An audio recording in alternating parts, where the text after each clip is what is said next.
Welcome everyone to the 17th One Nation, One Planet, One Race for World Peace. It's Tuesday, November 14th, 2017. And once again, we'll be joined a bit later on with Caroline Kesh. I'm not sure if she's here right now. And we'll be looking to start off today's session with seeing what Tom Salas has been doing in Dominica. He's there now and helping people in that vicinity after their devastation from a hurricane. And we can have a look at some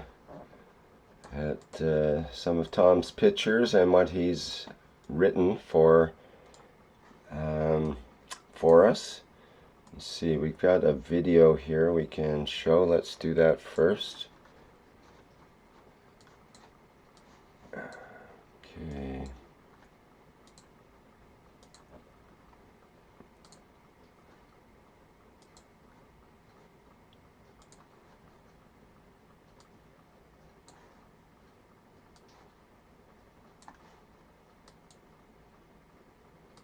Okay, you should be able to see that. This is a video from Tom Salas from Dominica.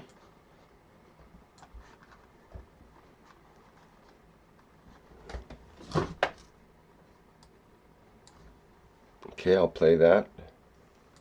Hi guys.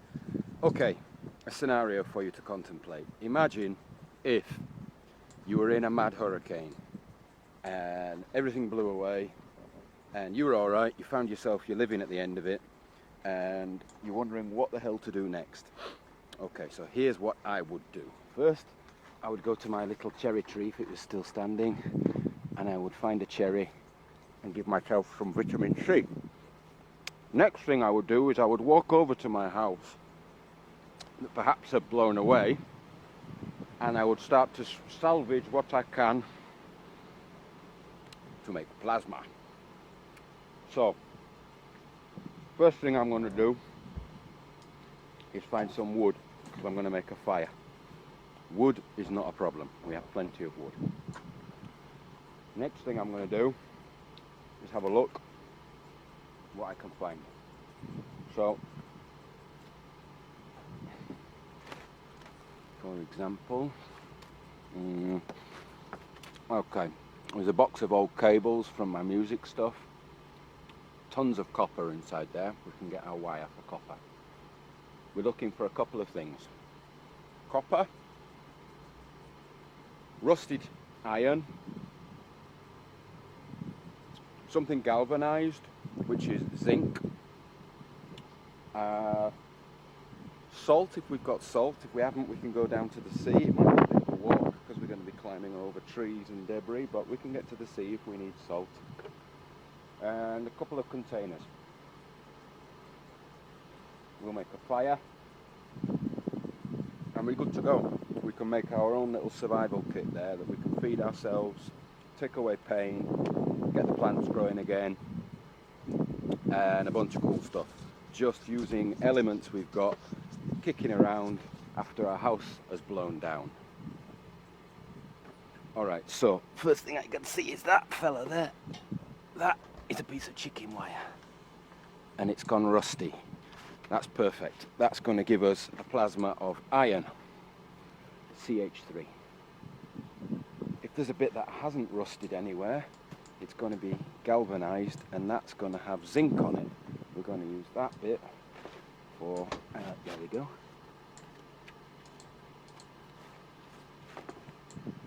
An unrusted piece of galvanized. Oh God, where have I put the other piece now? Oh, there it is. Okay. So we've got some copper in our cables. Oh, even better, there's an old extension lead. We'll take the copper out of there. We've got our iron. We've got our zinc. We've got our copper in our extension. Oh, even better, look at that.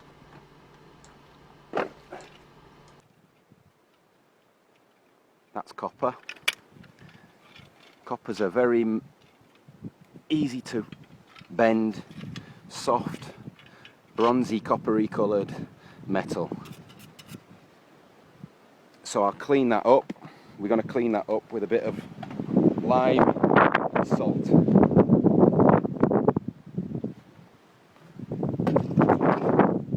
The next thing we want is a container, a couple of containers. I mean, worst case scenario, you could even use an old cup.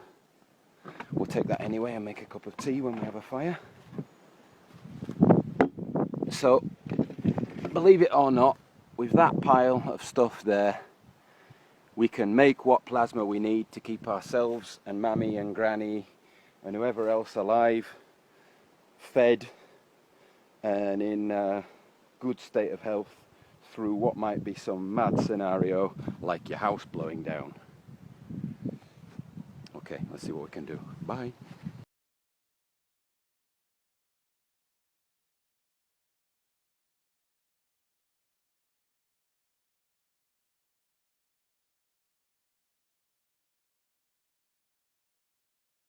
Okay, that's the latest information from Tom Salas. Hi guys. Okay. Thank you, Tom, for that. Now I've got some pictures from Tom as well, and a long series of paragraphs that he wrote for his Facebook or for Caroline, so I'll read those as well. So let me get the pictures lined up.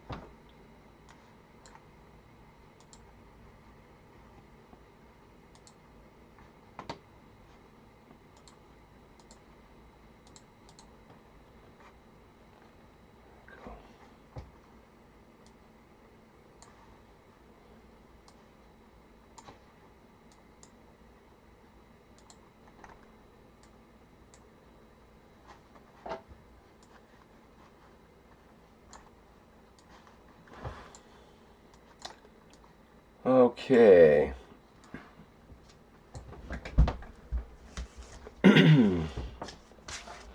Okay, Thank you. Oh, hi, Caroline. Yes, hi. I'm on a stable network now, so I should be able to. I have an update here from Kayvon. Said that Tom just messaged him and said that he'll be joining us. So he's going to come down the mountain and join the teaching here in maybe a half an hour or so. That would be great. Okay, I'm wondering if I should read that all would be this. fantastic. If that is possible, that would be fantastic.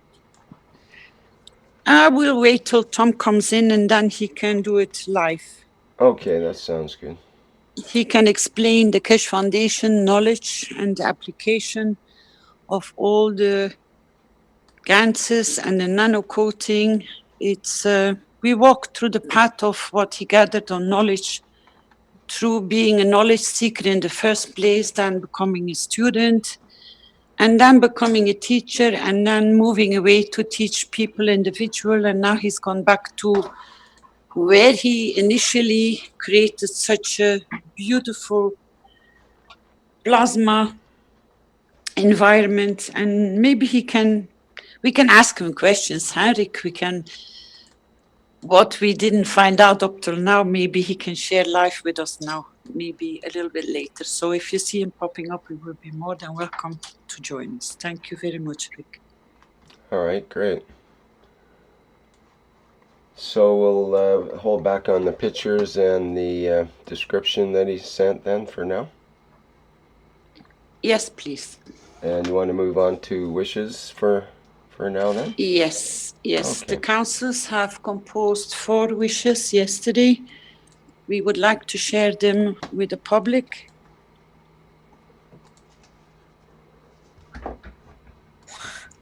Okay, let's get that up here. Okay,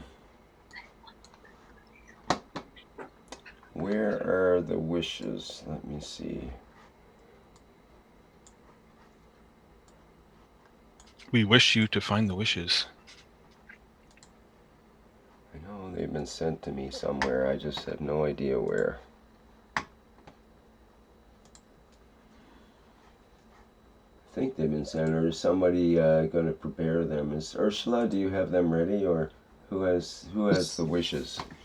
Yes, already not, but I will send it to you. And Maria, I think she have it also. So we will do it quickly.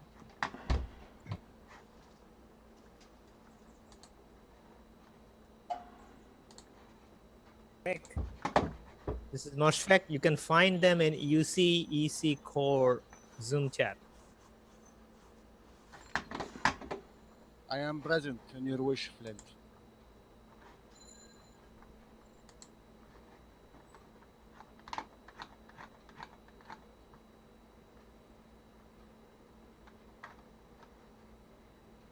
I'm looking in the chat. I don't see it there yet. Maybe it's in a different chat or something. See, there's two different chats. I don't see it in the other one as well. Is it earlier in the chat somewhere? Now it's in your chat. If you go in your chat, you will find In it. my Zoom chat? Yes. My Zoom chat. From MOSFEC, you mean? Rick, you're sharing your desktop. Can you share something else, please?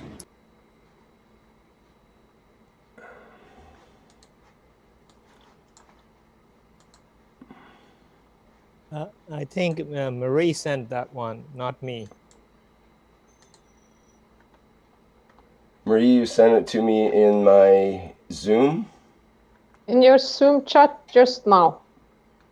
My Zoom chat just now. Okay, you mean in the Zoom here. Okay, I've been looking in the UC chat.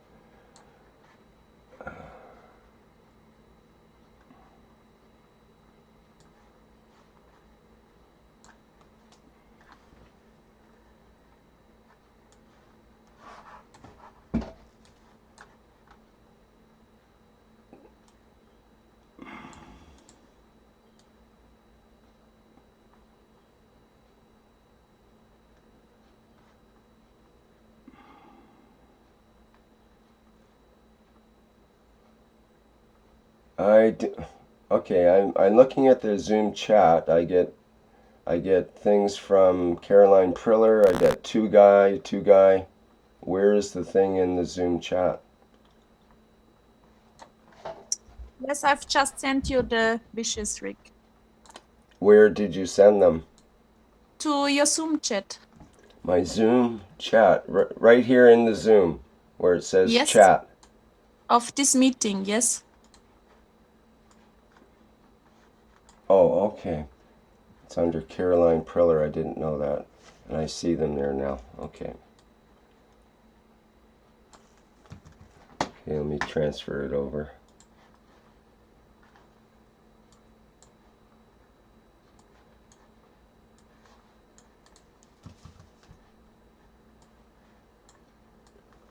Okay. Make that bigger.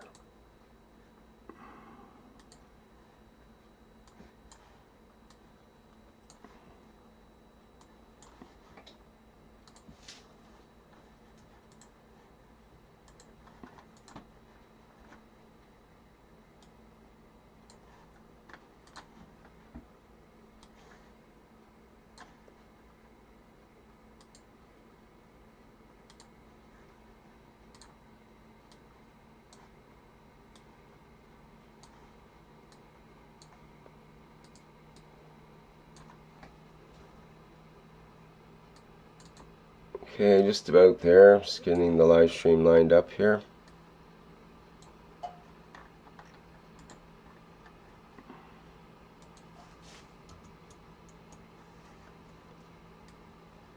Okay, very good. Let me just make sure everything's set here. Okay, I think so. I think everybody should be able to see that.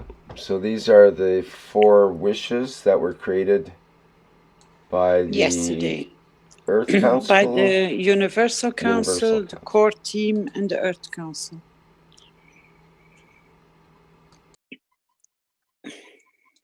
I maybe start with the first one. We wish that all beings find the necessary resources through their souls to meet all their needs in any stressful situation. I am present. I am present. I am present. I am present. I am present in those wishes. I am present. Yes, I am present. I am present. I'm present. I am present. I am present. I am present. I am present.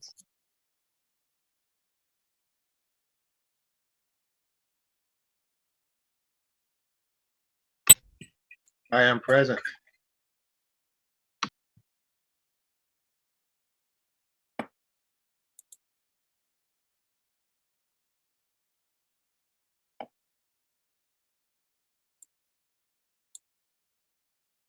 Caroline Preller, would you do us the honor to read the second wish, please? Yes, I will read it. We wish that all souls receive enlightenment for unification through the knowledge of the Keshe Foundation family members. I am present. I am present. I am present. I am present. I am present. I am present. I am present. I am present. I am present. I am present. I'm present.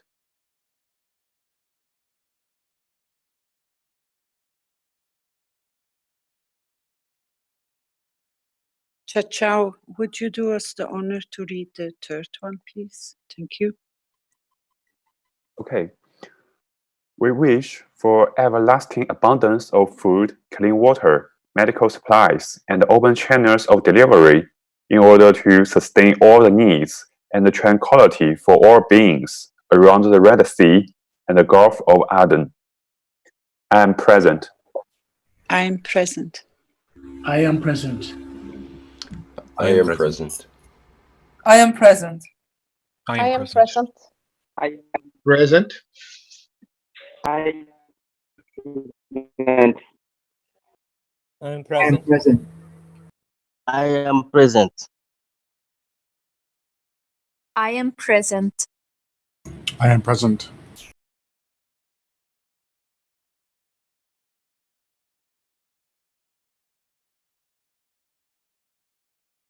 Sander, would you do us the honor to read wish number 4, please? Thank you. We, peaceful beings, wish to end any war developments by a few through elevating their souls and showering them with abundance of love and peace. I am present in that wish. I am present. I am present. I am present. I am present. I am present. I am present. I am present. I am present. I am present. I am present. I am present.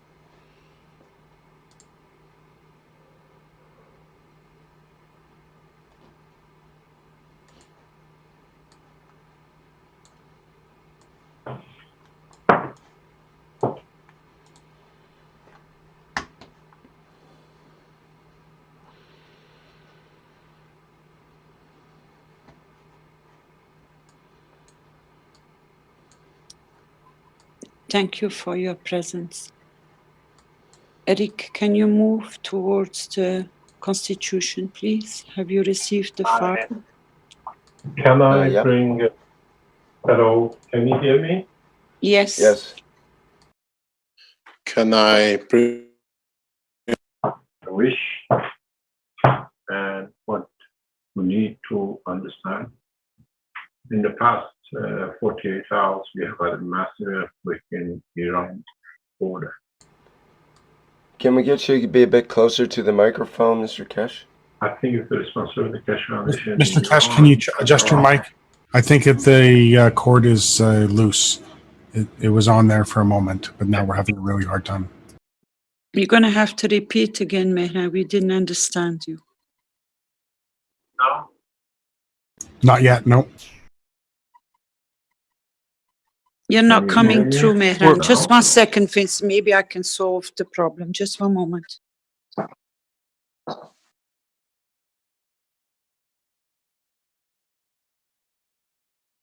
Mr. Kesh is on his way. Just 1 moment.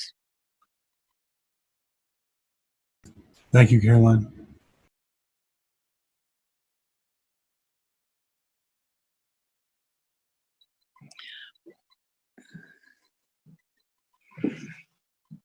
I know what he was going to say was going to be extremely important, so we want to hear him clearly. Yeah, it's the opening of the reasoning of the wishes.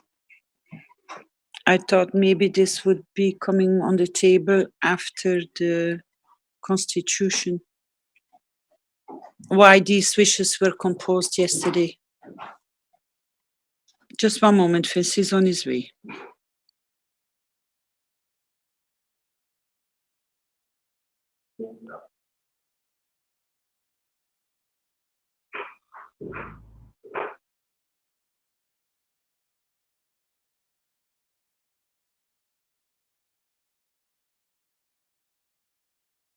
He's going to have to come on my phone. Just 1 moment. Yes, sorry about that. We have a Thank problem you. with network. Okay. What has happened? We have had a massive 7.3 earthquake in the border of Iran, Iraq. Some 500 loss of lives and thousands injured. I think we could help and support the soul of those who are in the crisis in this region. And as I said, Keshe Foundation Iran, we have a large support group in Iran and in Middle East. If you can respond, Keshe Foundation will support any needs that might be needed in that border. We have already offered our support to the Iranian government if they would like to take advantage of the situation for us to be able to support internally. And at the same time, there is a second wish. As we went through Togo, there is a structure set up for war that it needs our sole support to divert this war. If it happens and the way it looks, they're planning to do it, can bring horrendous killings and pressures as we've seen in the past few years when it happens, this kind of conflict. This conflict is getting fired and is getting supported to create a war between Iran and Saudi Arabia. And the strangest thing is 2 Muslim nations at each other's throat. Maybe those of you who understand what this can mean, it means it needs a lot of support for all of us and a lot of giving to the Iranian leaders and the Saudi leaders and those who are behind instigating this war. It needs the wisdom and it needs the support of both Earth Council and Universal Council in totality. Many have died in the past few months in this region in a diverted war, but now it seems to be, it might change into direct conflict. And we wish, we hope, and my wish is that the 2 sides come to understand they both live in the same path of belief, and this unnecessary war can be stopped. And I wish and I hope that the councils will give their support to both the disaster in Iran, the people who are in suffering, and for the soul of those leaders who are planning unnecessary conflict, which there is no need for it. And Keshe Foundation is making every effort in the background with the people who are in position to influence these conditions to work with us to divert this unnecessary conflict which is boiling to the top. Thank you very much.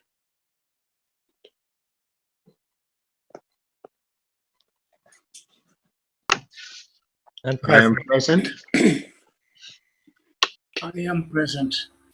I am present. I'm present. I am present. I am present. I am present. I am present.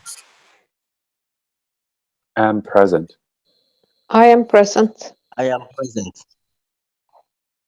I am present.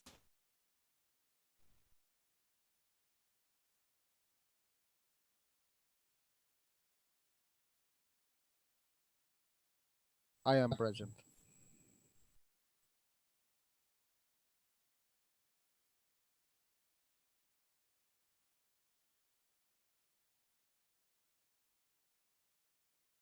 This was the reason why these wishes were composed yesterday. And I said I would not explain until the wishes came on the table in public. So Mr. Keshe could add why these wishes yesterday were constructed. Now you understand and realize the importance. And it's not only apparently that Iran has been hit, but also Japan, apparently, and one of the islands that, just 1 second, I have a feedback. Okay, that's better, I think. Sorry for that. To support all those souls in their path, which we have seen. That's why the video and the explanation of Tom came first, to show that we, as a Keshe family, can make the difference. We can put our shoulders, as our knowledge is so important to share with so many people, to or sustain life, to look after every single one. We do not miss a single soul which are getting affected by this path.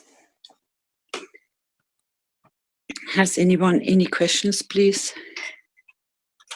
Or has anyone more information about the situation, about the other earthquakes at this moment?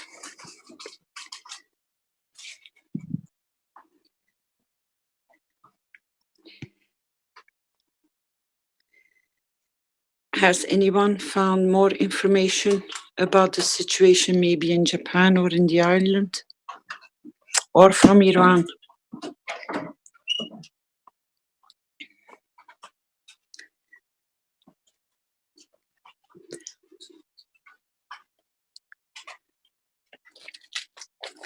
I don't see any earthquake around Japan or China right now.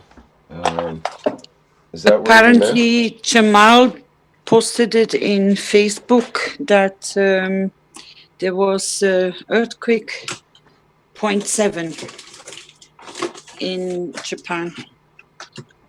So that's the reason why we are, it's normal. It's the shift of from summer to winter.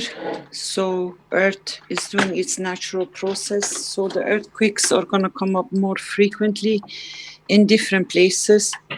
The one in Iran was shallow. That's why there is so much damage. It is the line which was explained in the previous teachings and explanations of Mr. Keshe.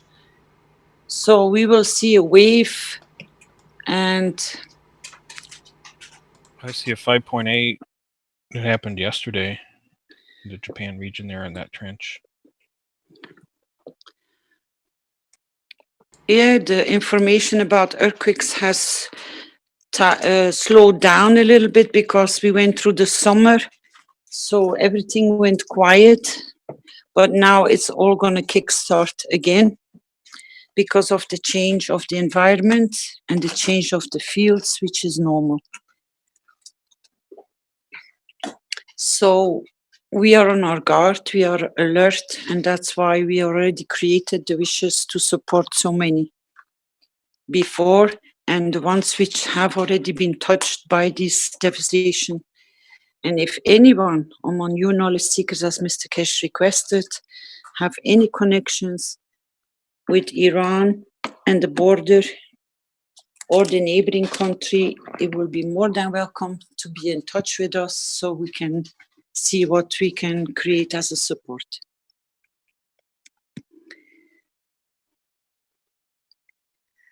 Maybe later on in the presentation, people will come with more information. So maybe we can go to the next step and open up the Constitution, please, Rick. Have you received the file? Have that. Thank you. Sorry for the confusion, Rick, but yesterday I wasn't able to send you more data. No problem. Okay, here's the...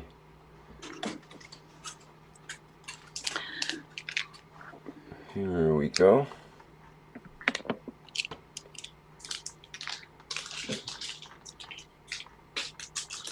So this is the constitution of the blue planet Earth for the one nation, one planet, one race. Yes, the reason people have checked it in the background, they're very busy translating. A lot of people are working on this constitution and it has been embraced by so many souls.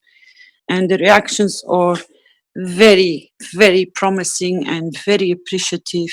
And people start seeing the connections.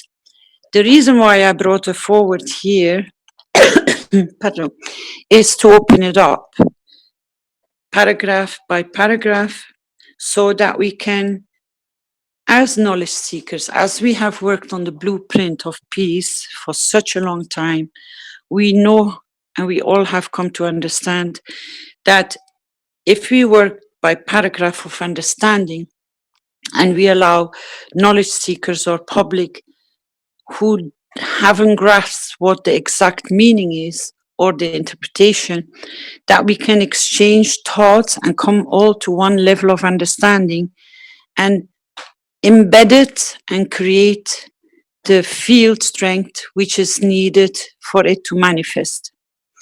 And as souls, we have seen so much changes. We have received so many confirmations that we as a family can make the change. That's the reason why I brought the Constitution forward, for us to start working globally on it, that it can start manifesting where we want it to be. But we always have to take into account that maybe people have questions. So there are core members present, there are Earth Council members present, there are Universal Council members present, there are knowledge seekers present, and the public is more than welcome to share our vision of what we are about to set as a milestone for humanity. As one and in unification, we will bring the change because we will manifest it through our love, care, and support. So, Rick, if you can read the first paragraph, please. Hi, hi, Carolina. Wayne, you're present. This Wayne. I sent Rick a new copy. We just changed it yesterday. There's some changes on yesterday's. I sent it to Rick through emails and also on the Zoom. If you this is the This is the old one? Yes, the old one. I have the updated yesterday. Okay, we will give you, take all your time, Rick, to find it.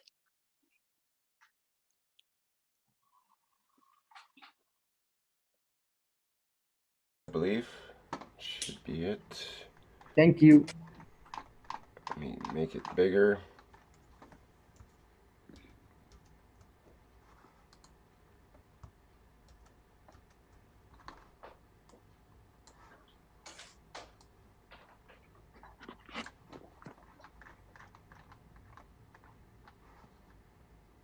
There has been a big earthquake in Costa Rica, 6.5, 2 hours ago.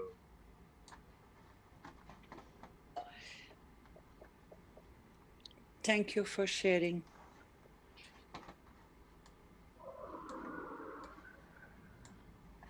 That hits Central America, right where the hinge is. Can you repeat that again, please? Costa Rica is in the smallest place in South America where North and South America join.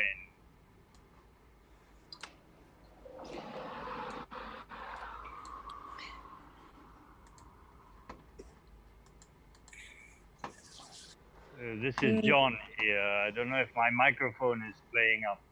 Yeah, we no, heard it's you, perfect. John. Or I can at least hear you very, very good. Okay, shall we read the Constitution? Yes, then we can come back to the, as people are collecting more information, we can work on it. Okay. So this is the Earth Council Constitution. The Earth Council has been created to guarantee that by giving equal rights to all beings, there shall never be another conflict or war on this planet and beyond by any and amongst all created beings and citizens. The end of war and establishment of peace will be achieved through the understanding of the potential of all created beings. The path forward for peace must be to bring the understanding that solutions are achieved through dialogue and elevation of the soul of the opponent rather than through degradation or demeaning another's soul or physical existence. Now, would you like to discuss this paragraph first, Caroline, or shall we continue? If we can ask the knowledge seekers or the public if they have any questions about this paragraph, the first one, please.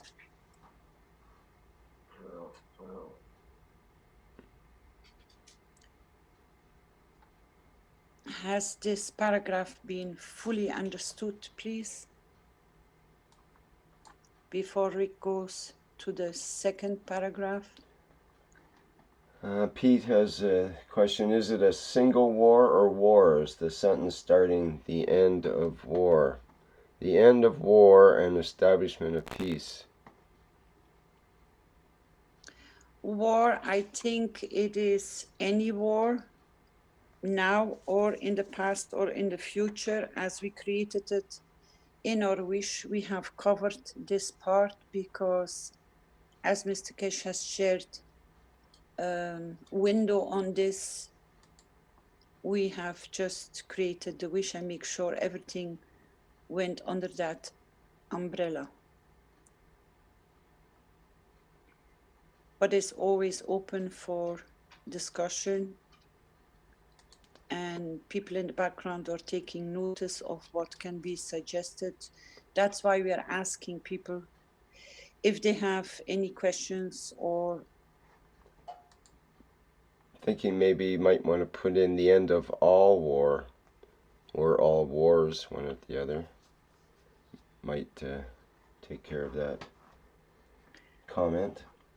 you got to understand, Rick, it has been written like in a wish condition. If you confirm, then it means the end of war, anyone, anywhere, any war on this planet. Is that correct, Wayne?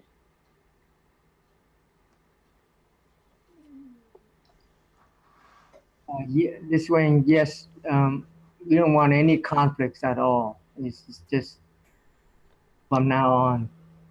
Okay, thank you for your clarification. Anyone else? Vince, do you see any questions popping up on Facebook, please?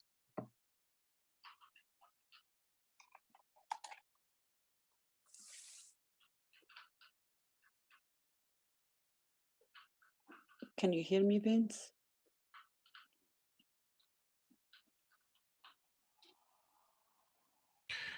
I just checked myself, and there's nothing there right now. Okay.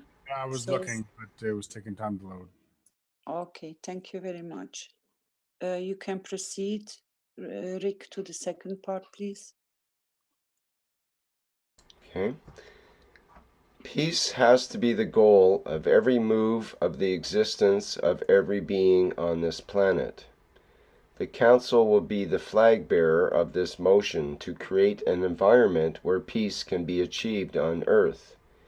Peace must be the cornerstone of existence amongst those who are from this planet and/or choose to live on this planet, as well as for those who are from Earth and choose to live in space.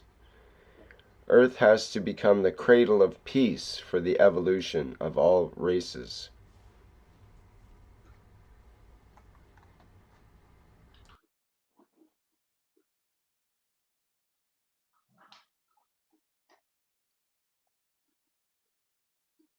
Any questions from anyone? In the meantime, I noticed that people are posting in the chat. I will take care of the chat later on. I read your chats as we are going through it. So it will be discussed later on. Thank you.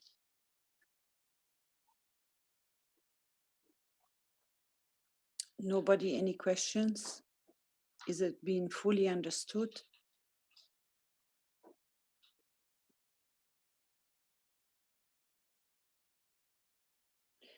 You know, the beautiful thing to add to the last sentence, if I may, Earth has to become the cradle of peace for the evolution of all races.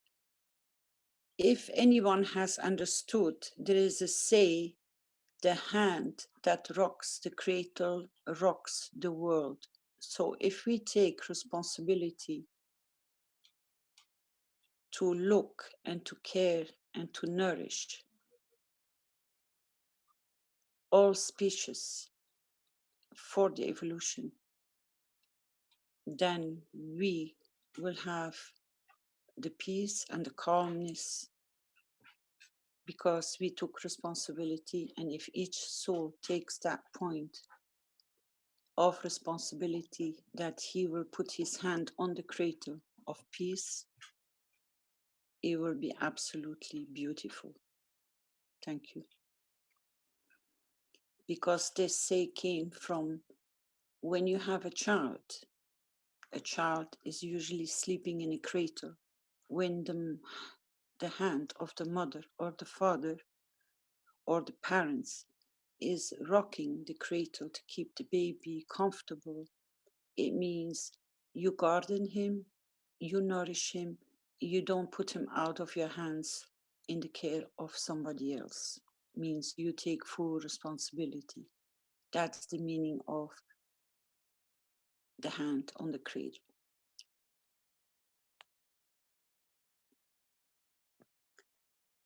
If there are no questions, can we move on to the next one, please?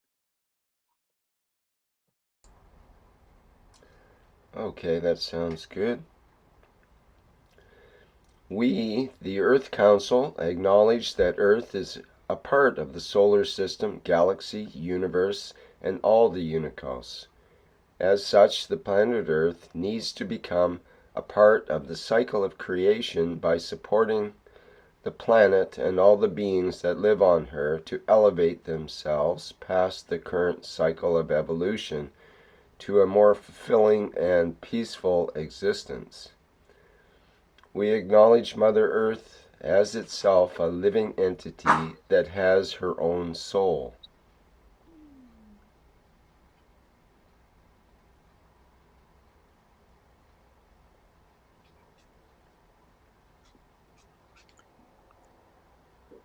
Any questions, please? I'm having trouble with the second sentence. It just seems kind of not worded right or something. As such, the planet Earth needs to become a part of the cycle of creation by supporting the planet. I don't understand that. Isn't planet Earth already a part of the cycle of creation? And how does the planet Earth support the planet? Is it different? Is the planet Earth different than supporting the planet? That might be a notification for Wayne, because we will adjust the constitution to become and take its perfect form. So thank you for noticing, Rick. I think it could be just a little smoother in that sentence and it would be fine. Just probably a couple of words changed or something like that. Okay, thank you. Anybody else have any input on that? Are you taking notes, Wade? Change Yes. planet Earth there to humans. Yes, I am. Yes, I am. Okay. We allow the Earth Council to meet and to carry out corrections, because from next week on, we will present the Constitution in different languages for them to penetrate through the understanding of the culture and the vibration of every single soul on this planet, that it doesn't stop here by limiting only to be in English.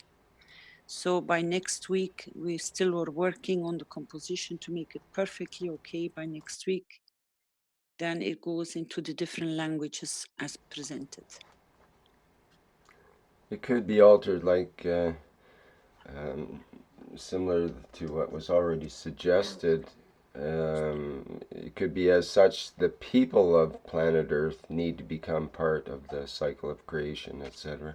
That could work perhaps. Okay, shall we carry on to the next paragraph? Yes, please. Goes from every atom to all plants, animals, humans, insects, microbes, and more, and all those yet to be discovered, are souls which share the essence of the Creator, as well as the fields of planet Earth. Together we combine to make up the collective soul of the planet.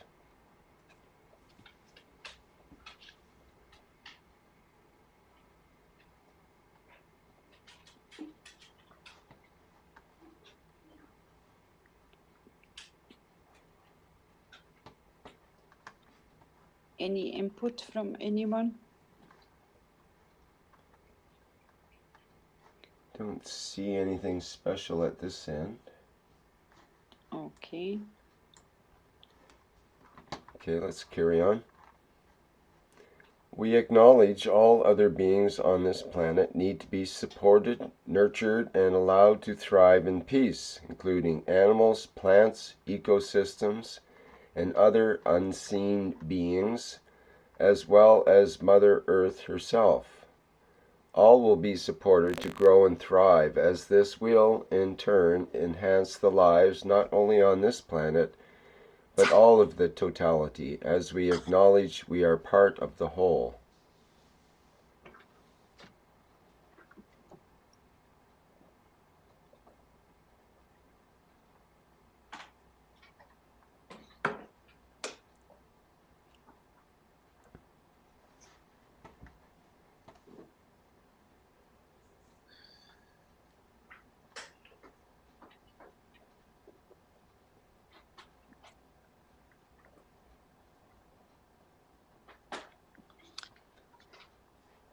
Okay, well that seems to be accepted. Mutual cooperation, collaboration, sharing, and contribution to the well-being of all should be the core undertaking of the Earth Council.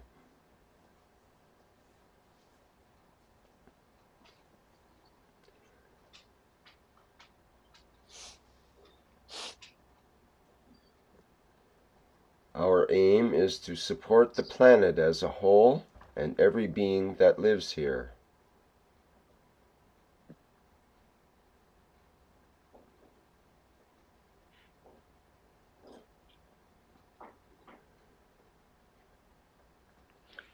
How about and every being that lives in the planet?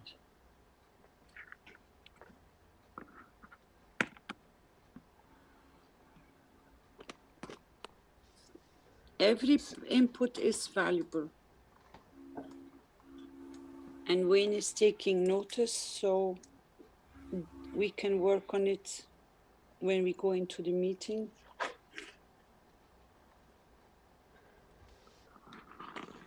Okay, and the last sentence here is, we will serve to create an environment of nurturing and harmony in which all beings may grow and thrive in their own unique way.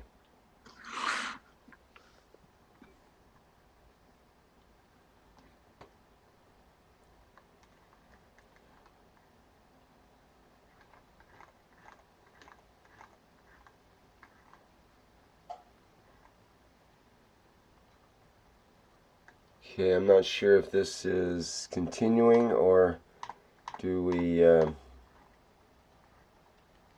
can carry on with it, Caroline? With the 6 members of the Earth Council? Has anyone any questions about the Earth Council?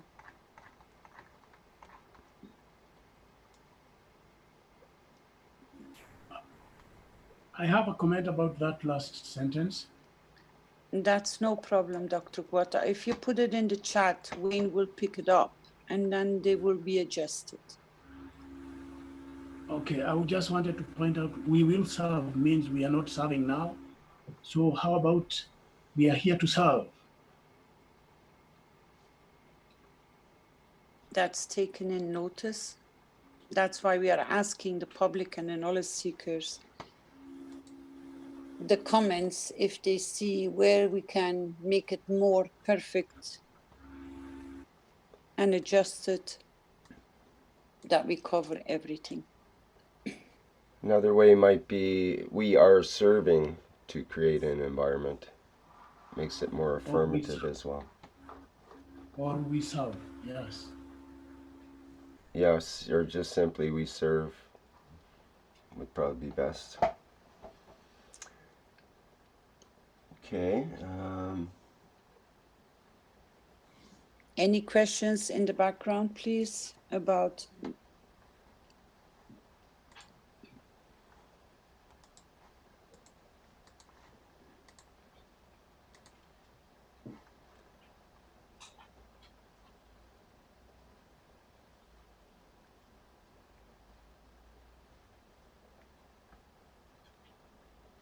think we're good on this end.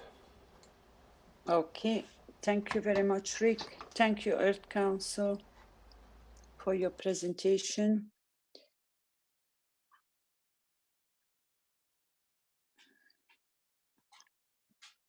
Now I'm going to go back to the part where this got posted, that it seems that all these earths shaking are signs of the separation of the American continent. If so, will the west coast of Africa be hit by the sea, because here many people live in front of the sea?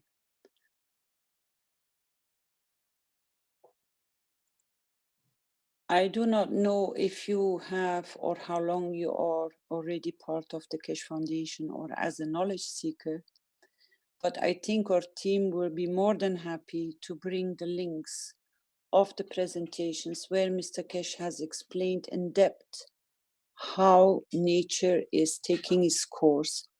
It is a natural phenomenon, and there you can find where you are, you can orientate where and how the earth will move and what kind of process and steps it will take.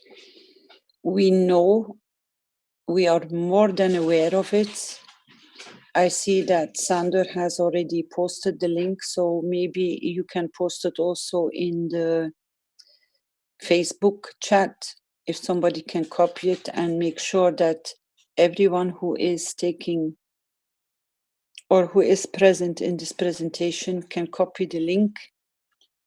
Please do go and have a look. As council members, Earth Council and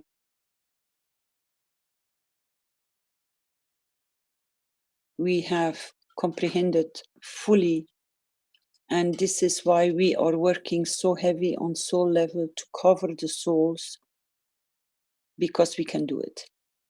We can support.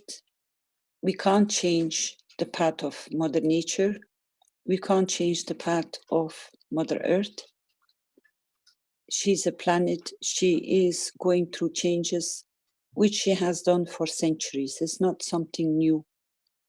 But Mr. Kesh explained very clearly where and in what kind of sequence, and it will be a repetitive pattern every time there is a season change, because he explained also why and how, if you don't understand this.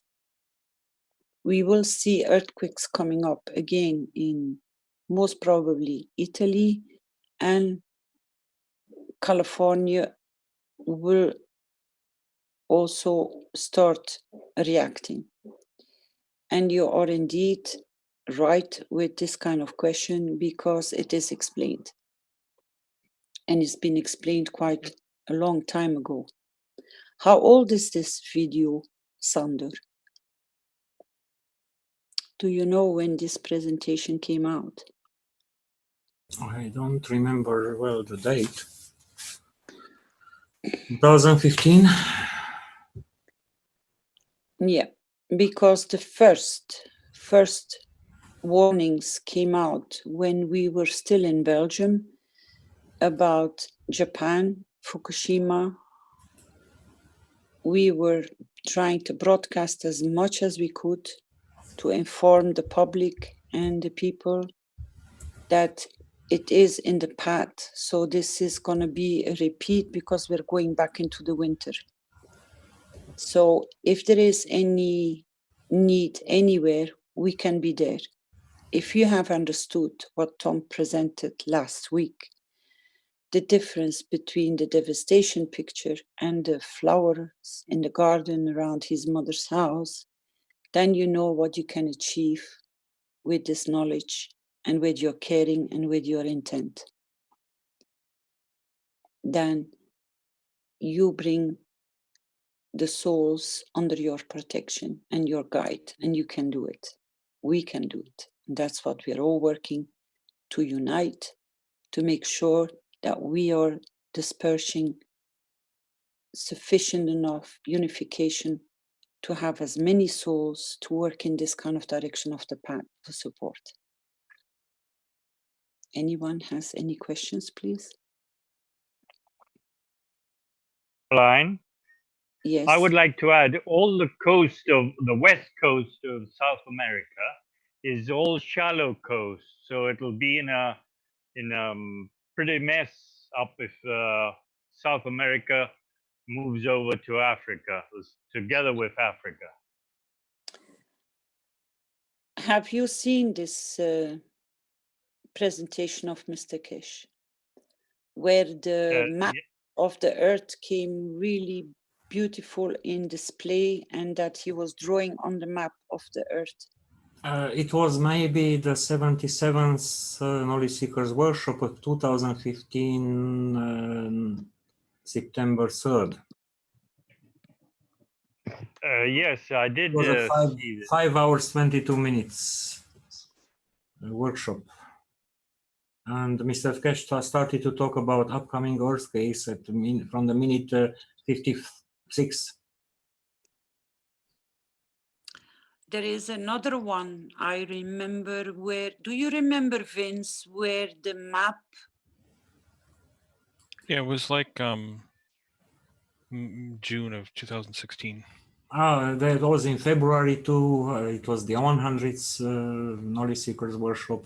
I'm trying to open in background some and to look at it, which one contains that.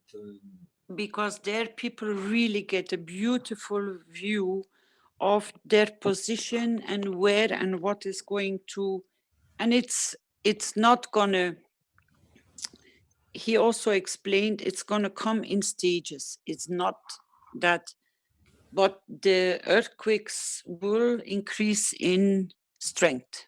So majority, we start seeing them coming at 7. And I had a conversation with Mr. Kesh, and maybe on Thursday you can ask more information about this, but they will start increasing to 8, 9, and some parts we will see an increase up to 10. So these are not small earthquakes anymore. And if you can find the link of that one, it is well explained why these and how they will increase in their strength, these earthquakes. So as humanity, the ones which have seen those informations, that's why we are in such a high speed of working, teaching, sharing, and making sure the knowledge seekers are prepared. That's why you see the change in the Kesh Foundation is that you can notice that the increase of teachers, the increase of students, the increase of the information, the openness of Mr. Kesh to work on soul level, so we can cover all souls. We can cover any position because we're learning the path how to achieve it. And that's why your presence is so important for you to be there to cover as many souls under your wings to support. Don't wait, don't hesitate. As I have requested before, at the beginning of this platform of teaching on Tuesday, for the knowledge seekers to start mapping out where there are resources where people, in case of emergency, where they can go. Don't keep them all in one place. Make sure there are different points where people know that they can get to. Make sure it is shared among as many knowledge seekers in each region. It doesn't matter where you are on this planet, but to open and to make sure you're an open source for people to come in. Make the information available that people can find their way to the points where it's needed. So come out of the shadows, make yourself publicly known, or at least to where you desire to be known in public. Share your knowledge and make sure the Kesh Foundation gets the feedback that at least we can help by directing, because you become a really reliable point of knowledge, teaching, or maybe having already built up a stock of Ganses to support for what is about to come. And it would be really nice for you to start sharing, to go to apply for being a teacher, or to apply for a different section, which maybe the Kesh Foundation can make an opening for that people can come and leave their information. You know, I have this much, I can help so many people, and I have this as at my disposition. This would be really nice as knowledge seekers to come and to share it in private to the foundation. So when we get the requests from people, no matter where they are, that we can direct them to the pivot points if you don't want to be known by public. But it will be nice because we're all working underneath through our media connections to share. We are sharing openly, but at least when we know there is a crisis somewhere, or there is an upheaval, or there is a natural disaster, we know where to direct, where to help people very fast. As in the exact same case with Tom, we knew who to talk to and to support, to send him in. All the new support members which have come up to go into this kind of stress zones as supporters, as teachers, we go and we take an interview to know exactly what your capabilities are, what your knowledge is, what you can support, where you can support, then for the foundation to be fully standing behind you to send you out as a support knowledge seeker. So if you have qualification that you think you might or you can, feel free to go through our channels to make contact with any of our knowledge seekers. We will show you the path, or go to Webmaster in the Keshe Foundation and make your desire openly to the Keshe Foundation so we can place you. Any questions, please?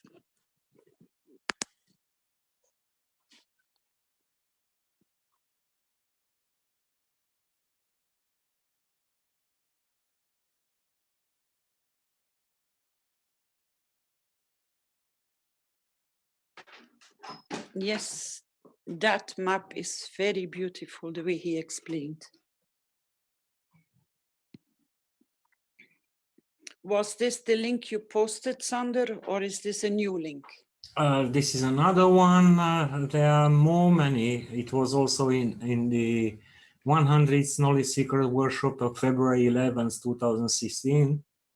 The one you showed before. Yes. Can you bring that one forward, please? Just a second. I went over 7 others. So the first one, it was the 77th Knowledge Seekers Workshop without illustration. Yeah, and then he brought the map on the table. That with the map, I found it in the 100th Knowledge Seeker Workshop. Just let me get a link to put in the chat.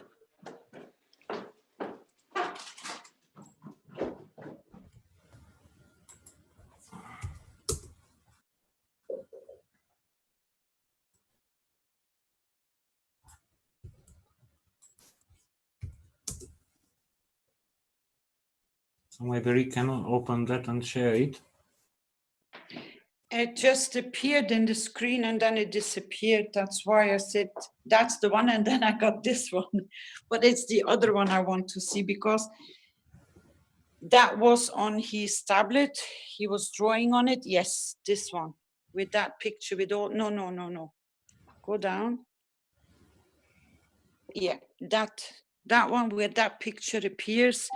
He is very specific in the whole sequence. And then he did another teaching very shortly after this.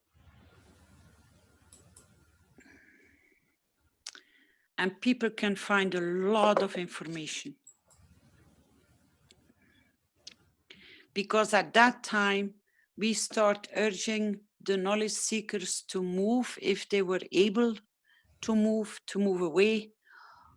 Or, as Tom has shown, to work through the knowledge, through the Ganses, to create.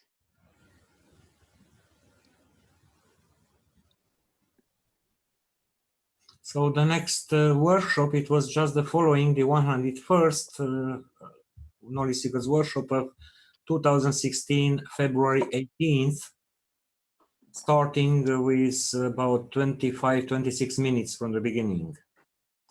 So we have more news about earthquakes and showing the executive order article, USGS earthquake map. There were then questions about the second sun and so on, and more earthquake news at 1 o'clock. This picture, I have posted and reposted this link quite a few times, but I cannot go on my phone. I'm limited to go and copy links because they will take me ages to get there. But I remembered in this presentation, it will guide people to realize what and how, what is about to come. It's not going to be, as Mr. Keshe said, it will go into stages. Every time we change season, something is moving because it's a natural phenomenon. And nobody is creating it, nobody is making it chaotic or to put fear among people. It's just explained something. I compare this kind of information with the explanation, you know, in the time people are still searching for the clues and the knowledge why the dinosaurs disappeared or why certain things moved on this planet.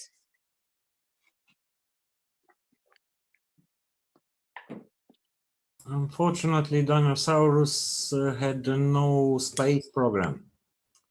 And the conditions, yes, and the conditions of living are changing.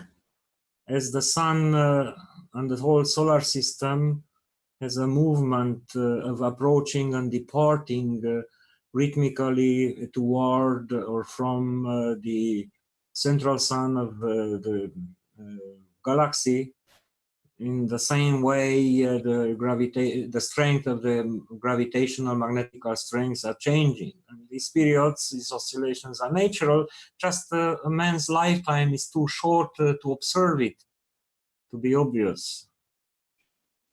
But always it happens something that it changes, and then the life forms, some life forms cannot withstand the new conditions, and other life forms can do it. Now we have such a conditions with such a huge animals like mammoths or like a dinosaurus cannot be supported on the planet. So what would be if the solar system will go much closer to the central sun of the galaxy? So who will be able to survive? The smaller body animals like rats and cockroaches. How about animals of the size of man?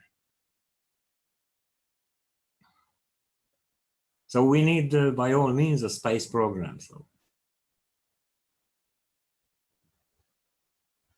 one of the ways to survive these changes is to move from one place to another, to find another one where to find proper conditions. But I think it came very clear in Mr. Keshe's teachings in the last 3-4 weeks that we don't need necessarily to move. We need to work with our knowledge and through our soul to create the conditions as we are capable of. And Tom is the most perfect example. I have asked Carrie to bring, she has had this kind of same experience, and because I had a conversation with her, and she said, I only realized what happened to us after Tom showed the difference between the devastation pictures and the way the garden up in the mountain was preserved through the ganses. No more, no less. And she said, I realized the importance of the message of Tom. And I asked her, if she's online, I don't know, to give us the information of what she experienced. And I think there are a lot of more knowledge seekers which have footage or pictures or have knowledge of something they have been in a safer position than if they would have not been a knowledge seeker, and if they wouldn't have applied the ganses or the plasma or the MAGRAPH systems. And we would like people to start coming forward with this kind of information, because it will make clear to everyone that we can make the change. And the more we are going and working in the same path, as this is the platform to create world peace, we are not only considering where the upheavals are in regarding the war or racism or any other problem which is present at this moment in our knowledge. We are here to work together to create the new path by understanding that we are all capable to create the changes, to put them in place as exactly as Tom did. And I'm so grateful that I met Tom. I had the chance and the opportunity to follow on his path. But I knew he was a free soul, and I knew by letting him free, letting him go, that he would bring the gift back. because in so many ways he was very creative and always open and willing to share. And now we saw his beauty of his work. And if every single knowledge seeker can understand what has been achieved just by creating the fields, and because he's connected to the field strength with his mom, he always stayed connected, even from that very far distance. And the proof is there. So if we start analyzing by going through this video of Mr. Kesh explaining where the upheavals are going to come, we are prepared as souls. So it cannot overtake us in surprise, but we can already start working around the clock, making sure that these protective zones are in place by teaching people, informing them, by bringing the knowledge among, and through the councils and through our creating of our wishes to create the fields. Are there any questions of people who want to know more how to achieve this? Or can share their own experience, please? I have a question, Caroline. Your name, please. My name is Boniface from California. How you doing? I'm fine, thank you. Welcome. We were Constitution. I think we went through like a page. I'm just curious, are we going to continue or has it been postponed or what's what? Can you repeat again? I didn't understand you fully.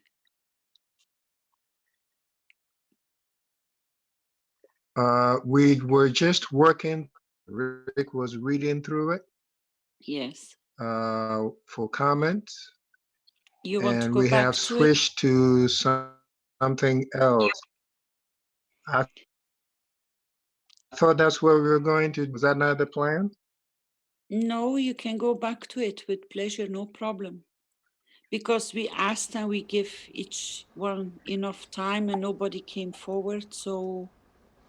Yeah, he thinks that we had more to go through on the document, but it was only that part with those wishes that was to be shown today, correct? Or that was the only part that there is more to the document? That was the complete constitution.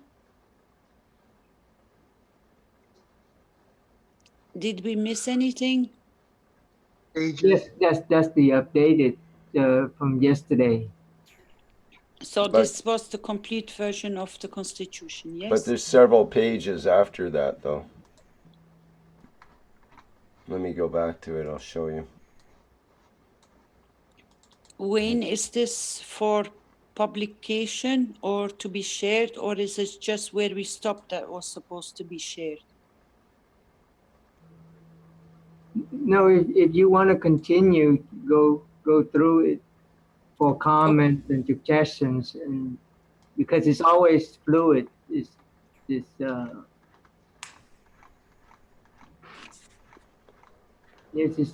about 13 pages.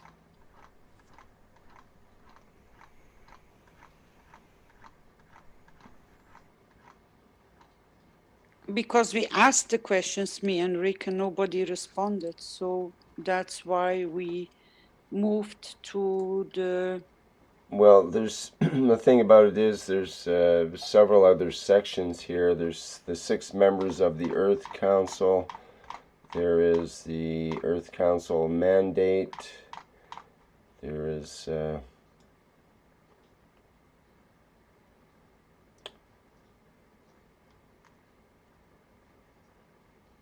well, there's a number of pages. Decision-making process, invitation, addendum. So we've already gone through this before, but we could go through it again. Or actually, parts of it we went through before. I'm not sure if we went through the whole thing. I don't think we did. Was this your wish for this to be opened up completely, or because this will be coming available on the website, correct, Rick? I don't know if it's on the website yet. I think it's supposed to be put on the website. I'm not sure if it is. Vince, do you know about that? Yeah, I'm not sure yet. Because shortly before the public teaching started today, Mr. Kesh said that it was in the process of getting uploaded. And translated also in every language. Yeah, the transcribers are working on it, but it's going to have to be adjusted as we went through certain points that maybe can be small adjustments. So it will take a little bit time. Just give us a little bit of your patience for it to come as a complete, perfect file. We always know when we go into publication that there are sometimes little adjustments necessary. So Vince, can you confirm if it is in public yet or not? I don't have an answer for you yet. Okay. Maybe before we close down, I will... Is Stanley in the background? Maybe he knows. Can I make a comment? Again, Dominica Yes, here. yes, sure. When it was read, when it was unveiled last week by Dr. Rodrigo, yeah, I went through the document again myself, just using the screen print, and I wrote a memo to the Earth Council about some of the issues that I saw in there. So basically, the reason why I asked my question was I didn't know if it's been read or if it's been considered or not. But if they are in the process of working through the document, my wish is just that they will take a look at it and give it some consideration. That's all. Wayne, have you seen the email popping up from this gentleman?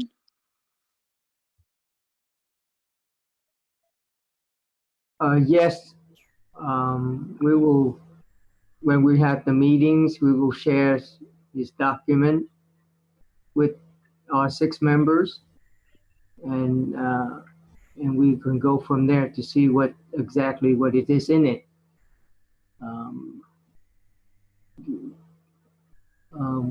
We receive his email.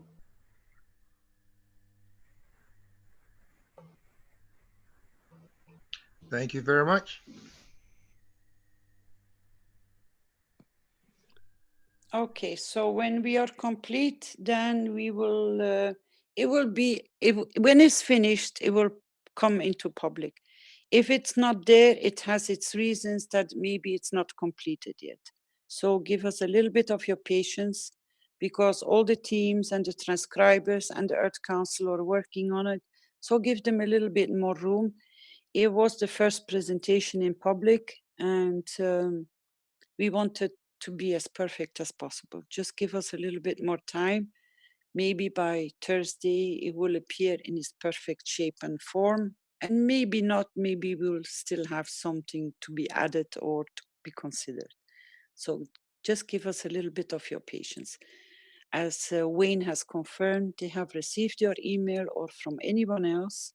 So they need to go first into the meeting, which has not taken place yet.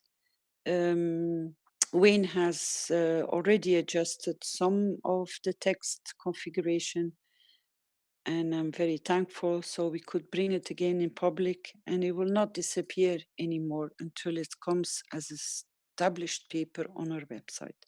Just give us a little bit more time. Thank you very much. Hello, Caroline. This is Willie from Norway. May I speak? Hello, Willie, welcome. Yes, for sure. Thank you. I just want to, or wish to add a little comment to the earthquakes, because there is a guy who makes weekly earthquake forecasts, and he does daily updates to those forecasts. And it might just give some of the people in the zones where the earthquakes appear some hours or even some days to be prepared for what's coming. And I've been following this guy for at least the last 7 years, and he's about 80-85% correct every time, or like 80-85% of what he says goes through. So if anyone wants to follow up on those forecasts, Rick just Newcomb just posted this link in the chat. His name is Dutch Sins on YouTube channel, and very, very good to know that information. It's not to scare people, it's to warn them. Yeah, prevention can do and bring a lot of relief. Thank you very much for sharing. Yeah, and I must just, he warned about the Iran-Iraq earthquake 7 days ago, that it was expected, and even the Costa Rican one. So we are following his work, and we're always in touch with his work. It's just that we don't want to make huge, how can we say, we don't want to go scaremongering to nowhere. Yeah. And this is the last thing we want, but we want to be informative, we want to be aware. And we know if we have a preview and we have an understanding of the pattern of nature, the way Mr. Kesh has presented in his several YouTube videos and teachings, people can be more prepared, and maybe we can all step up to make sure that these regions, we can send some knowledge seekers in, or we can start looking for connection to at least make the knowledge available for people which are there present. Because it is impossible to move millions and millions of people. It is an unbelievable task, even for governments. But on soul level, we can reach all of them. And if we can work through that channel of understanding, we will really serving our purpose to unify mankind. To at least take in consideration that it's not because it's so far away from our home, it has nothing to do with us. I think everyone understood that this is impossible. It's your own responsibility to look around where you can, as we say, put your hands up, out, roll your sleeves up and see where we can support and what we can do. And we have so many thousands of knowledge seekers. If we all start moving and look around where we can expand with what we have been given as a gift, it will create miracles. It will create wonders that will even astonish all of us, as we have seen the proof not to hesitate to give, as in Togo, in Niger, in Dominica. We have seen so much changes.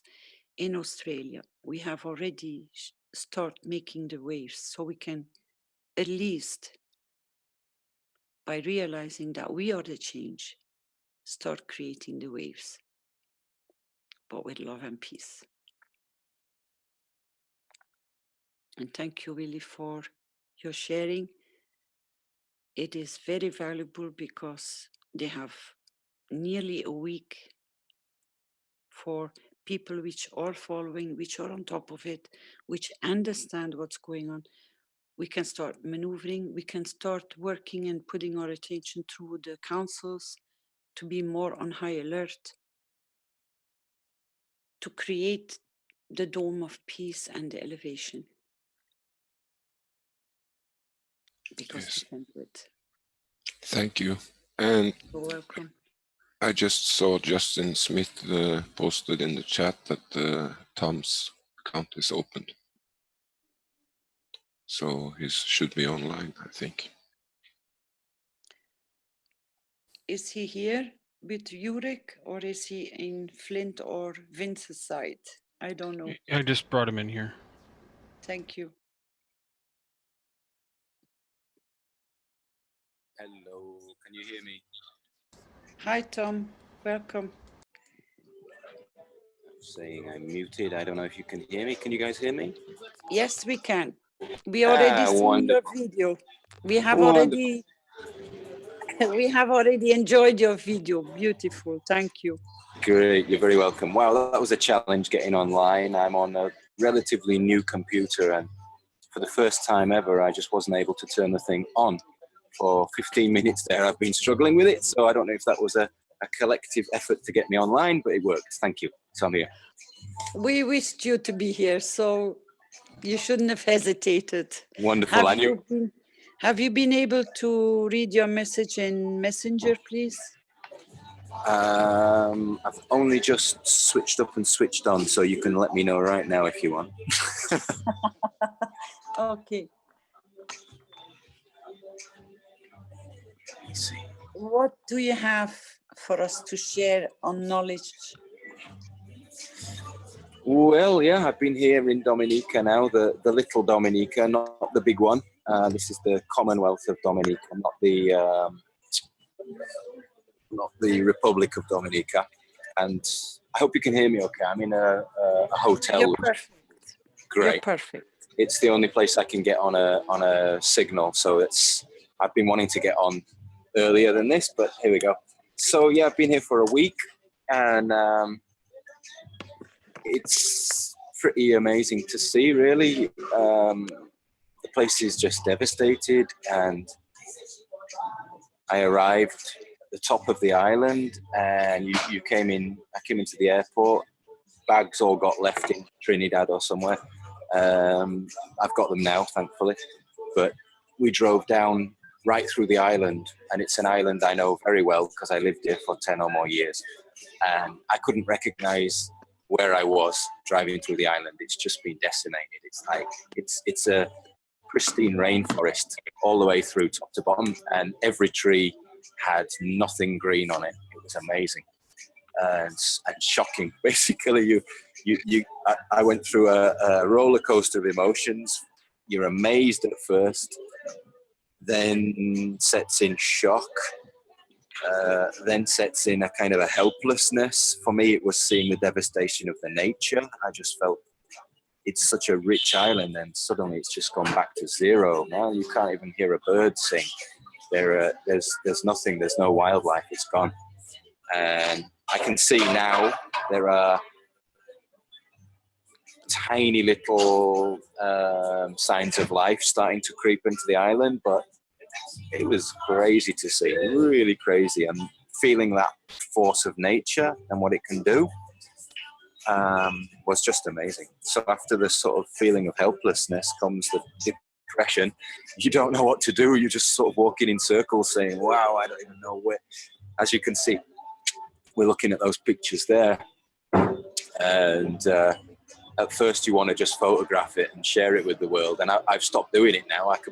Anywhere you point your camera, you can just see some shocking image that you know would interest people. And I've stopped doing it because I realize I'm creating a kind of an atmosphere where we need positivity here. I can feel that it's just vital that we send positive vibes in the place now and don't focus on what's happened. Let's focus on the solutions. So after basically what everybody's doing is they're just walking around scratching their heads, looking at a lot of work that needs doing. rebuilding the island, it's been completely set back to zero. And so people are just totally in a state of shock. And even the cleanup job is amazingly slow because everyone, as you can see in these pictures here, this is what everybody's yard looked like. And you're just facing this pile of garbage and debris that you've got to know where to move it to. And if you move it from there to there, is it going to rain and blow it back into my yard? And everyone's facing this same weird feeling of just overwhelmed with the amount of work that's got to happen. So I've been around and about. I've been top to bottom on the island. I haven't been able to get over to the other side of the island that was affected the most badly yet. And they tell me over there is very terrible. And they also tell me what we're looking at now is 100 times better than how it was 1 month ago, which to me is unbelievable.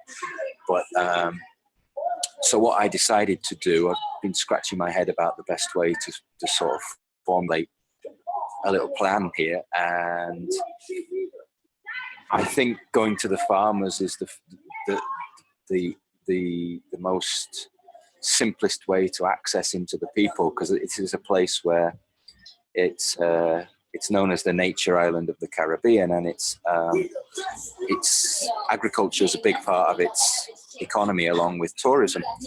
So I figured, well, let's go and speak to the farmers, and the simplest thing that I could think of to show them, to give them almost like an instant access point to the plasma technology, would to be show them what we can do with seawater and how we can transfer the elements that are in the ocean and put them into their plasmatic state. And that's almost an instant plasma you create when you do that one. So I started there. I put together a workshop.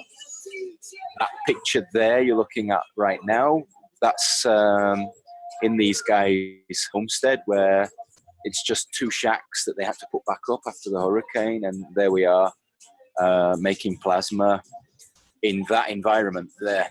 We've got displaced families in the same area too, who were sticking their heads in when they could to pick up the knowledge. And but you're not working you're not doing a workshop in some nice government building somewhere. You can see the environment that we're working in. Tom, can you explain what you're doing in this picture? It's interesting. You have a syringe, I see. Yeah, sure. What we did was we first made the ocean water GANs, and so in that process, I talked them through the change that we're making from the matter into the nano liquid, and then it pops out into the plasma. So that was my introduction point. And as soon as these guys watched me do that once, they were like, wow, so what else can you do? And I said, well, okay, if you want to open up the information of any herb that's in your garden, you can do it in the same way. I just took with me all my tools that I took basically were 3 liters of ocean water, a jar of sodium hydroxide, and a syringe, and a container that we could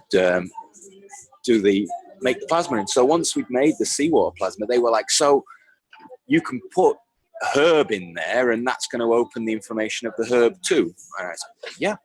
Boom, and they were off to grab moringa.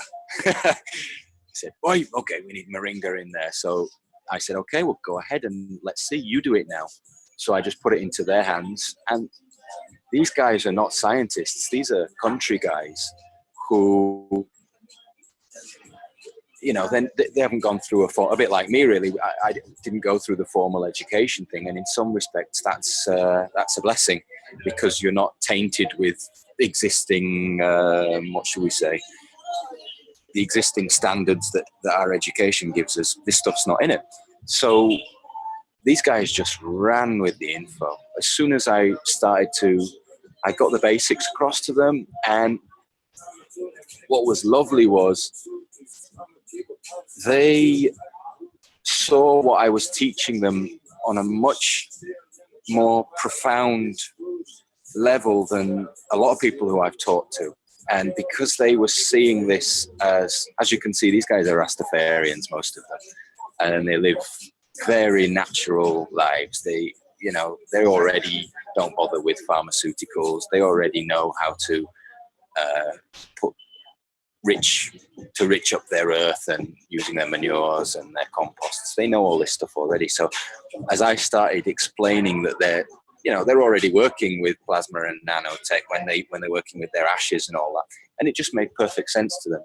And they viewed it like that I was just expanding on what they already know, but they saw that we were creating, and in the same way we've all been created on the planet we're on, and the star that we have closest to us, our sun, and they could see it, and they were in absolutely no resistance that what we were doing here was understanding creation.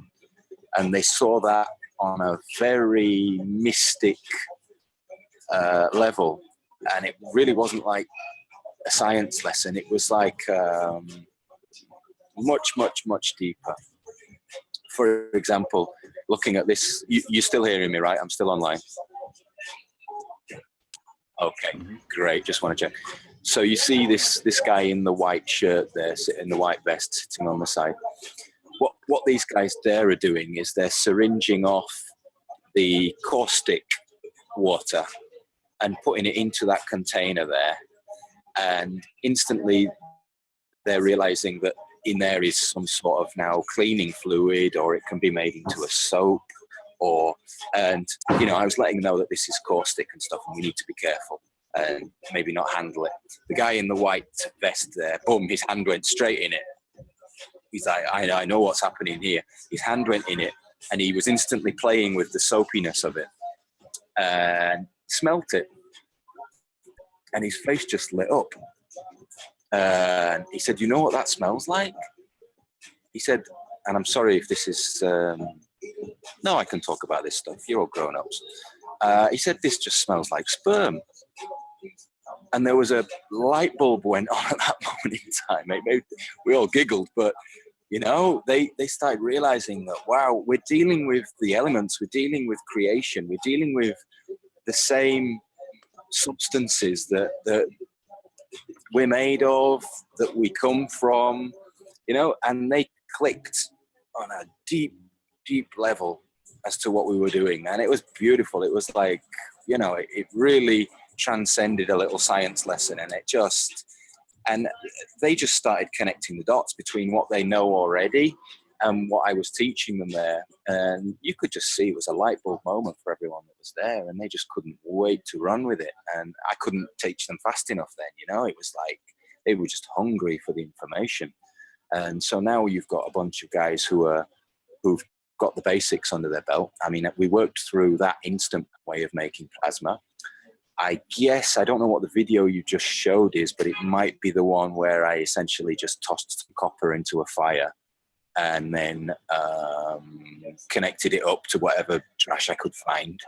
And so I showed them that technique of working with the plates and how we can work with the elements and the metals and so on to create plasmas we want. And they were just, it was beautiful, man. They were just off and running with the info. So you've got a bunch of guys now that are working with the plasma, and the first thing they're going to do is try and get their crops going again, because right now they're looking at flattened fields where they previously had crops, you know. So it's beautiful. It's really nice. Tom, thank you for sharing. Tom, I have a question for you. Yeah. How big is the garden around your mom's house? The beautiful pictures you give us about all the flowers and the nature being intact. Ah, you saw them. Yeah, that was lovely. It was really nice to arrive back home and just say, oh man, I've just seen, if you speak to anybody on the island and you say, were you okay? What happened to you? 99% will say, yeah, my roof's gone. The other 1% will say, yeah, we lost somebody. But I haven't met a single person yet that this hasn't affected, apart from my mum. And we got up there, and it's not that the place was absolutely untouched, but what was weird was it's on about 1.25 acres. Wow. Yeah. And what I what I quickly could see was like where there wasn't a leaf left on any tree around, but there were flowers in this garden, and it was just weird. Like, it was weird. And Tom, have you shared those pictures with the people you're teaching the knowledge of the Keshe Foundation? Have you shown them the surroundings of the garden around your mom's house for them to realize what they can create on the lower levels of the island, or even cover the whole island with this? yeah, I was lucky enough to be able to take my computer with me when I was showing these guys stuff. So I've taken pictures around the garden that you've received, and I've been able to give them an image of just about everything I was speaking of. You know, I've been able to show them how the garden was and how the house is intact. And this is a bit, it's a little advanced to be able to try and start going there and saying you can create a protective dome over it. But the more we spoke and the more we got through the workshop, is the more that they realized that that's very, very real. And these are people that are very, they're very simple, but they believe in the mystics of life.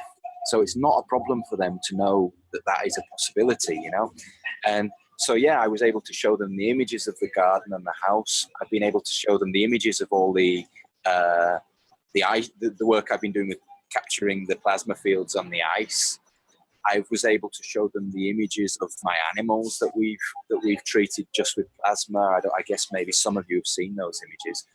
And we've turned dead and dying animals into animals with too much energy. And yeah, they get it. They get it. They totally get it. And what was nice was, yeah, right, there you go. Look, those plants are just standing. They've taken over 200 mile an hour winds. And what I've learned is the hurricane that hit here was categorized as a category 5. But I've learned that category 5 is the top category, and there isn't anything above that. But actually, if it was going by wind speeds, what they got here was a category 7. The categories stop at 5 because they say that the wind can't do anything else. If between a 200 mile an hour wind and a 300 mile an hour wind, they say it's going to do the same damage. Personally, I don't agree with that, but I don't know. So we were looking at a category 7 hurricane. So you just seeing flowers in the garden was like unreal. But when I've chatted to my mum about it, and she says, well, you should know as well that I've been putting plasma in the paint. It's not just in the garden. She's painted her house with plasma. She's got devices in the home. She's got she's been spraying all around with the plasmas that I left there, you know. So it's in everything. The fields are well ingrained into the whole place. So it's beautiful. I mean, what nicer testament is there than that? Just to see that stuff, you know, and to be able to show these guys. Yeah, this is the first thing I said. I hope Tom has realized what he's been showing us and sharing with us. Yeah, I get it. Tom, tell us a bit about the parrot in the tree. Was in a grapefruit tree, and there's still grapefruits in the tree. Is that true? Yeah, we've got. I mean, it wasn't as though wind hadn't passed through there. There was still certain trees were bent over. We've got. I mean, for example, think about the size of a coconut tree and the thickness of the stem of a coconut tree. It's like a foot and a half thick. And we've got coconut trees that have been completely bent over, you know. So it's not that nothing happened there, but you can just see that the wildlife that's there, the plants and what have you, have received those high winds, but it hasn't rooted them out. It hasn't. Everything is still had the energy just to keep going afterwards. So the image of the parrot there, like, it's weird. We're high up in the rainforest, and normally it's deafening up there. You're listening to every type of wildlife, you know. And right now, it's just the silence is deafening. There's nothing. So we've been here. These parrots are usually quite difficult to see. They don't come and hang out very often. They're quite shy birds. But since the hurricane, they're very low in the garden. And this guy just came and hopped around, and my mother's told me she's seen him. He's coming in the garden, and he's coming for the fruits and things that are, they're still on the trees. We've got grapefruits. We've got grapefruits with fruits in the trees. We've got mandarin and different citrus, and these birds love to come and eat the seeds. So yeah, they're there because I guess they're feeling the vibes in the place, you know. And comparatively, when you see the decimation of the rest of the island, I could show you some videos, and it would shock you to see what's happened. I guess maybe some people have seen, but it's just like it was the richest place on earth just turned, it's like desert. It's just surreal. So I get it completely what's happened there. Right? It's very, very, very clear to see. Tom, a question. Have you been able to pick up any information of the behavior of the animals shortly before the storm? Not really, but I mean, I've experienced a hurricane there. I spent the shack that was in the video that I made, where I went collecting bits and pieces. I spent a very interesting evening in that shack a few years ago. I don't know. Hurricane Dean brushed past us. It wasn't a direct hit, but it brushed past us. And I observed what the animals did then. And they scarper for ground cover. Everything that's in the sky goes to ground, and everything that's on the ground runs in a hole. Everything just disappears. You see clearly a movement of warning or indication from the animals? Yeah, definitely. I mean, usually if you're lucky enough to know that it's coming, and most people are, but in the case of this hurricane, it was quite a low category, and then it just suddenly jumped, and people weren't ready for that jump. It jumped from a 2 or a 3, I think, up to a 5, which was actually a 7. So people weren't bracing themselves for like such a strong hurricane. So, but normally you're battened down by that time. You know roughly when the hurricane's going to come in, and you're out of the way. So you're not really got your eyes on nature. And how long before the storm hits do the animals start showing the behavior? Well, they're way more tuned in than we are, aren't they? So they know. You'll see it goes eerily quiet. They know. They're out of the way. They're way more tuned into those energies than most of us are. So that's what I personally, that's what I would do. If I didn't have a radio and I see the animals scattering like that and getting out of the way, I would know what's coming. And I would say to the people who maybe live in areas like that are tornadoes where you don't get the warning, there's your warning system. There's your early warning system. You know? That's the reason why I'm asking you, because it's a well-known knowledge, but maybe not for everyone, that animals are the first indicator something heavy is coming. And I wanted to see if you could estimate the time before they start moving, before the storm hits. Yeah, I think normally you're just busying about doing what you need to do to get prepared for the storm. So generally your eyes aren't on everything else. You'll be running around gathering up tools, gathering up water, and everyone has their heads down on their own little mission at that point if they know it's coming. If you don't know it's coming, you'll notice that the birds and the animals have gone. And that's a very subtle energy. You've got to be someone who watches nature in the first place to realize that, you know. But it's a thing that people should realize and should Can you start. ask around, Tom? Can you ask around? I will. Tom? Because it might be very valuable for people to know when it becomes critical. Yep, for sure. And I have a lot of friends who battled out the hurricane in shacks and stuff this time, and they fought with it as long as they could. So they'll be able to give me the report. And these are nature guys too, so they already realize that you watch the animals in the book. So I'll ask them. I'm going to go back and do a follow-up workshop that we did at those guys' house. I'm going to go up again and show them now that we've created the plasma with the plates, you know, what we can do. You have to clean it up and so on. So I'm going to go and do a follow-up. Plus, there's a long list now of people who want the next workshop. What's happening is as the word spreads that we're giving out this information, it's getting easier to be able to go and do a little workshop here and there. I'm very much going on. I'm letting the universe guide me. Did you read the more or less the little report I put in on the Zoom that we're all in there? No, we didn't read the full report. We thought we'd get it directly from you. Right. Perhaps there's some of that you'd like to talk about more. Well, I was just trying to, because I know we're trying to put a structure together here where there's a lot of folks who are eager and willing to get off and help and do what we can to help, you know, in these scenarios. And the point I was trying to get across, I think, was there's the perception from the outside of what you can go in and do and help, and then there's the reality, and those two are quite removed from each other.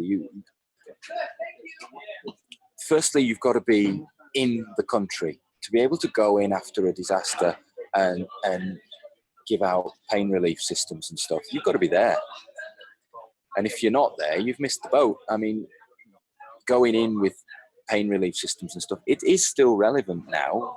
It's relevant always. There are people with aches and pains and whatever, wherever you go. But the idea of, Tom, we want to send in the relief and we want to send in the support. And well, that's beautifully received. It's lovely that people want to do that. But in reality, getting it in, the port is still in chaos. So shipping stuff in is it's still tricky. It's getting easier, but it's still tricky.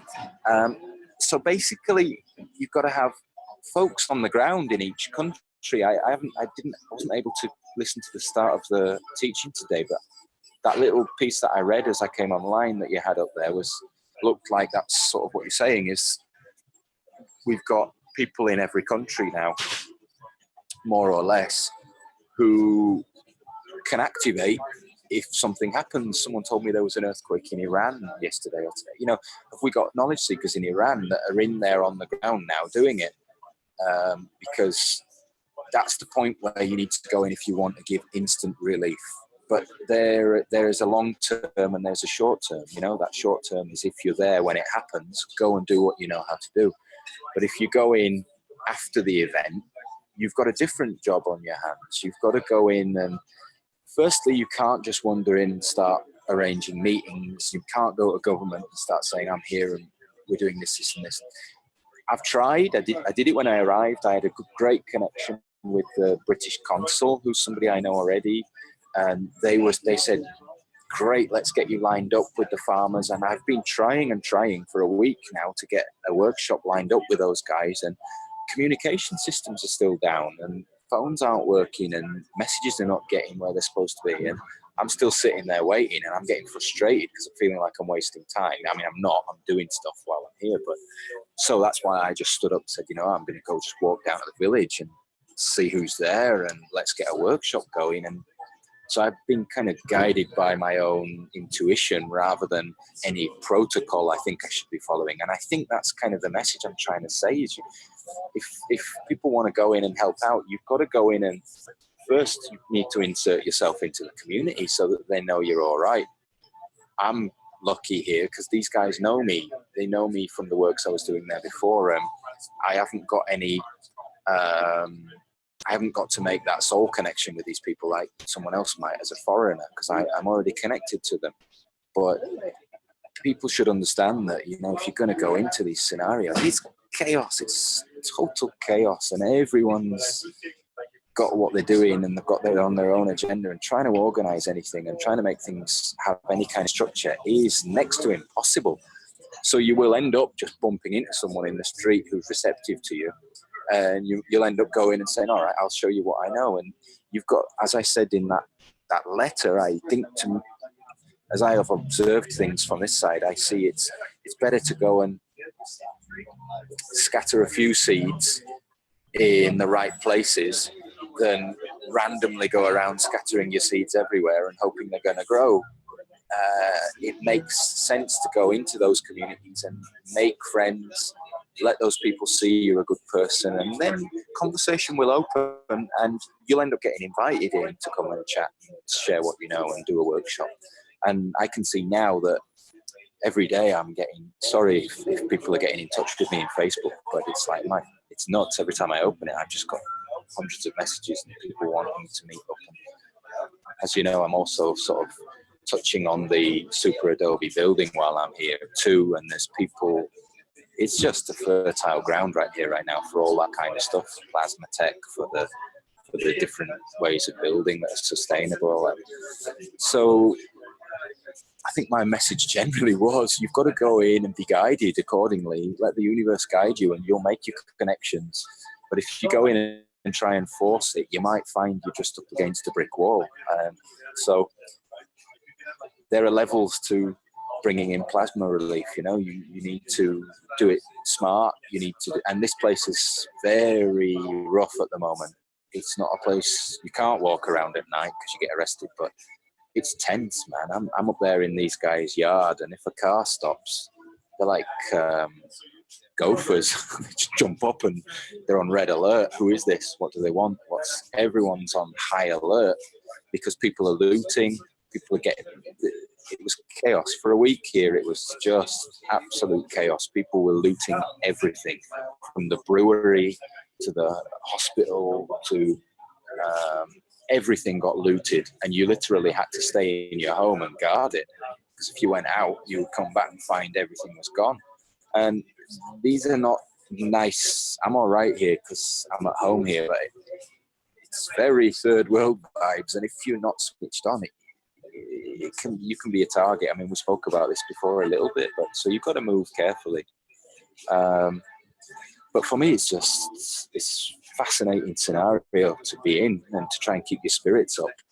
It's grim, you know. I'm trying to stay motivated. This is why I'm happy to be able to get on today, because I wanted to share some of this with you, and I haven't been able to communicate, and it's been frustrating. Everything grinds to a halt.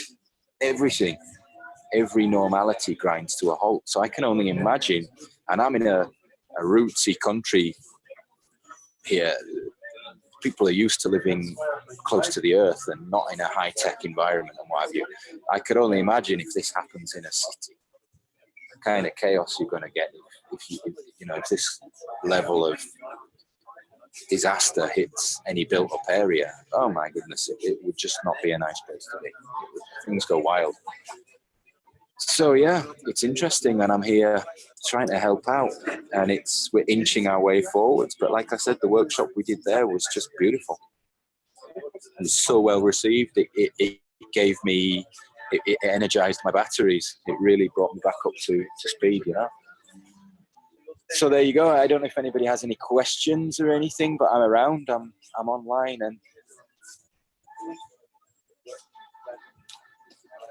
am I still online?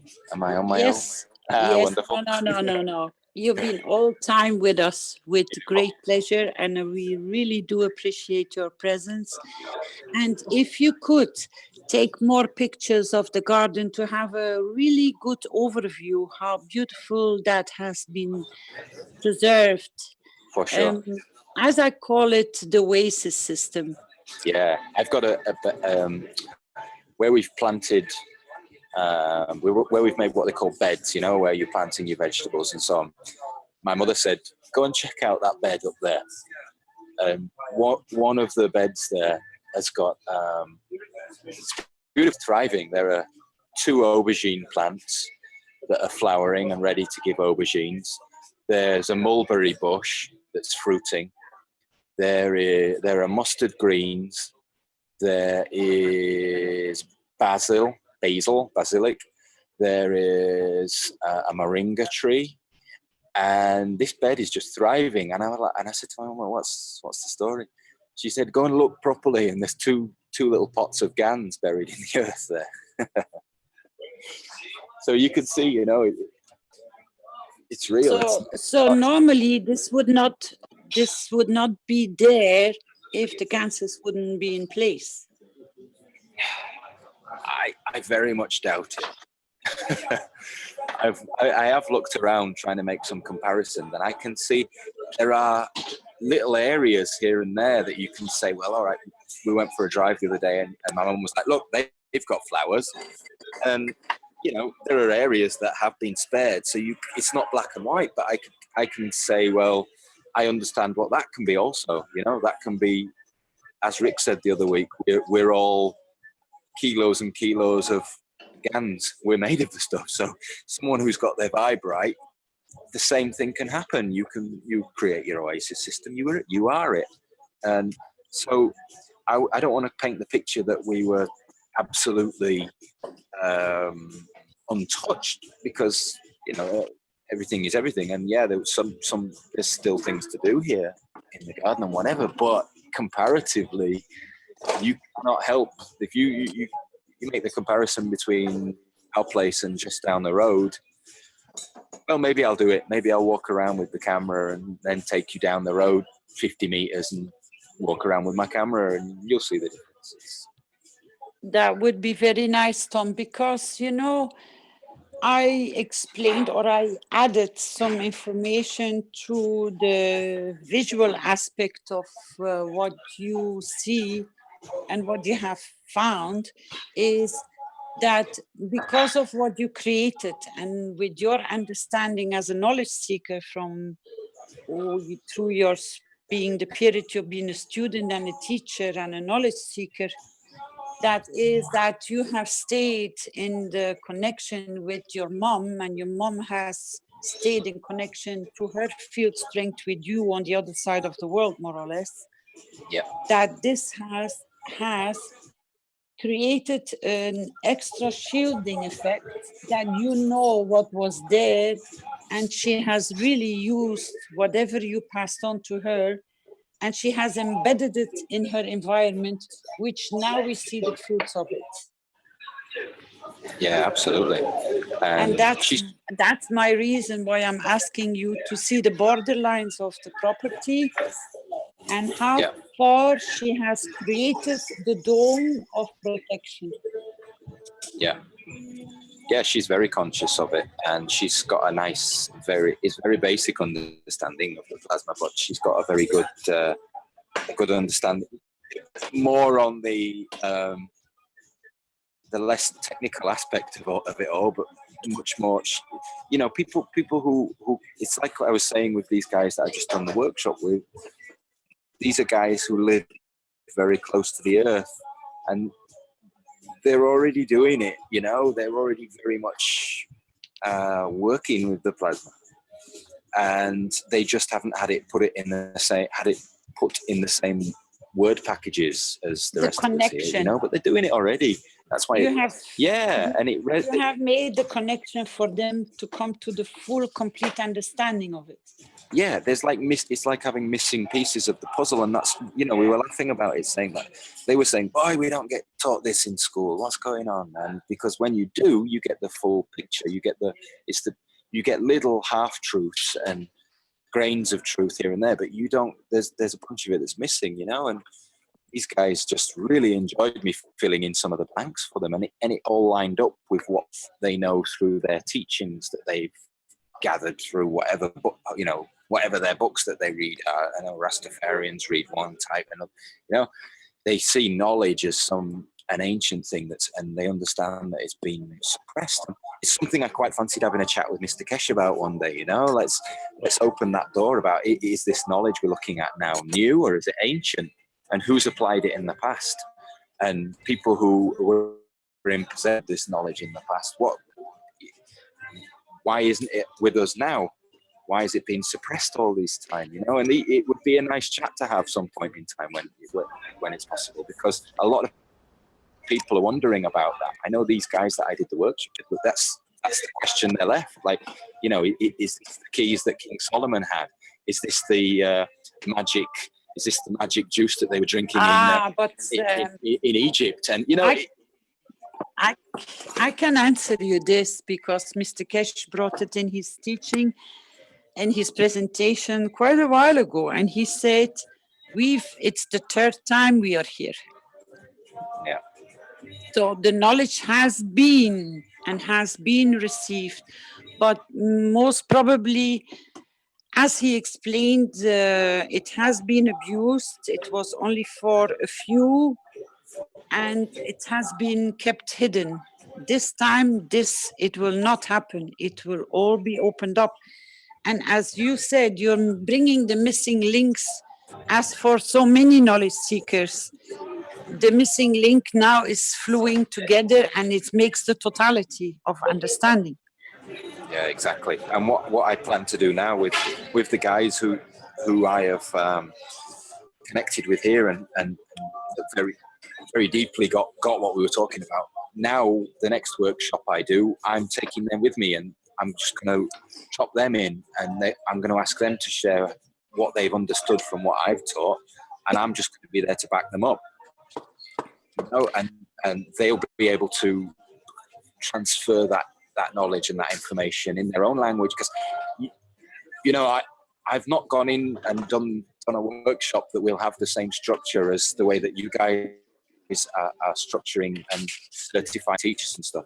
It's very different, and I'm giving it in a language that they're going to understand, because for me it's important to touch the soul. I can go in and share this information and do it in a technical way, and it just won't mean anything. If I go in and use the correct language and the language that's understood, then you make the soul connection, right? And when you make the soul connection, boom, you're off. Yeah, right. Thanks, Rick. It's quite lengthy. This I didn't mean to write a book in my in my notes, but I wrote it down because I thought people might find it interesting. I thought I'd read. There's one paragraph in particular that stood out for me here. You mentioned what you were just saying in relation to that. Dominicans are a people who are deeply rooted in nature and have been working with plasma and nanotechnology for hundreds of years. The elements are their tools. They daily create and use nanomaterials in the form of ashes for the benefit of their crops. They work with herbs in place of pharmaceuticals. Naturality is an everyday part of life here, so adding to what they already know is a great pleasure for me. So I thought that was interesting. Yeah, thanks. It's just adding to the knowledge already. It's like, as we know, as people who've been students of the Keshe Foundation and are studying plasma, then we know we're just adding to what's there already, and what we know it connects to everything we know already, and we're doing it already. But it's like the missing pieces. It becomes very easy. I found it so easy to teach with these guys because they were men and women of the earth, you know, and they get it. There was no conflict. There was no this is contrary to what science has taught us, you know. These guys didn't go to school, so there was no conflict to have. All there is this. They were just telling me this just connects to what they know from the ancient materials that they read. These guys don't sit down and read science books. They read the ancient text. You would have had a lot more trouble with a group of PhD scientists, for example, to try to convince them that this was the correct thing to do. Even if they were in a disaster area, they would probably still retain that resistance to learning something so basic. I've done it, and I guess a lot of people have here, and I know it's something that many people talk about. You know, they've come across that level of resistance, and then it's very difficult to move past it. So I've taught people who are very highly qualified and have got all kinds of numbers and letters behind their name, and I won't say you don't get through, but they've got to be in some way open to receiving that different information for it to make sense to them, because people tend to very much be in the box they're in, you know, and breaking out of that box there's some very thick-walled boxes out there.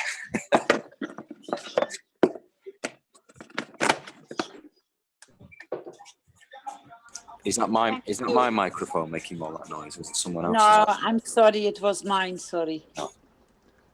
I didn't realize it was still open. But thank you so much for sharing.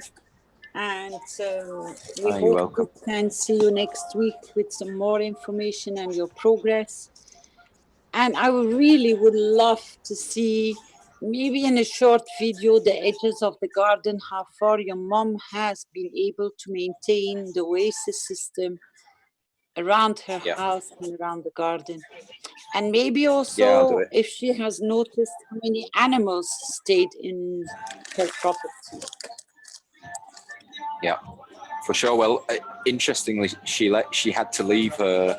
She has there's a real zoo there already. She has two dogs and 4 cats there, I think, and she had to leave them all there. And when she went for shelter, thinking she might be vulnerable where she was, so she didn't stay there through the hurricanes, but she came back, and all her animals were fine. We were expecting them all to have been blown away, but no, they were all fine. So I'll get a little report from her what she's noticed there. So the animals were more in trust with the field strength she created. Yeah, well, they are, aren't they? The animals are for it. That's beautiful. Yep. Yeah. It's a good point. Great, Tom. Thank you. We might have a question. Ursula had her hand up, and we also have Ted Theodore was brought in as well. So, Ursula, did you have a question? You had your hand up earlier. Might have been from previous. Yeah. Hi, everybody. Hi, I Yossi. put my hand up for before, but I want to tell you about the question of Jasmine. I'm in contact with them. Can you get closer to the microphone, Ursula? We can't hear. Yes. Can you hear me now better? Yes, thank you. I was in contact with Jasmine and Shayla also, as you asked, Carolina, for reaching Tom in Dominica. They have got many problems with connections, and Shayla was traveling, I don't know where, I don't know exactly, I think to Mexico, and she will be there, and they were talking together and give you an answer about that.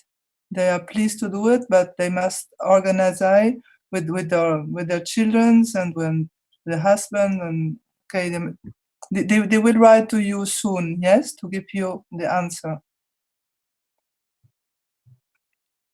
I'm in contact with them always, as with Tom, as with so much people in Spanish language. It's a pleasure. Okay, thank you, Ursula. And how about Ted? Did you have a comment there or question there, Ted? Hi, Rick. Can you hear me well today? Okay, thanks. I was calling in to just give some support to the movement for peace.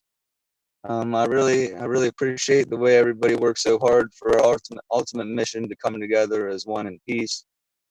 I've been working with positioning myself with a group of very strong women that are doing a lot of beautiful things in the Puerto Rico area.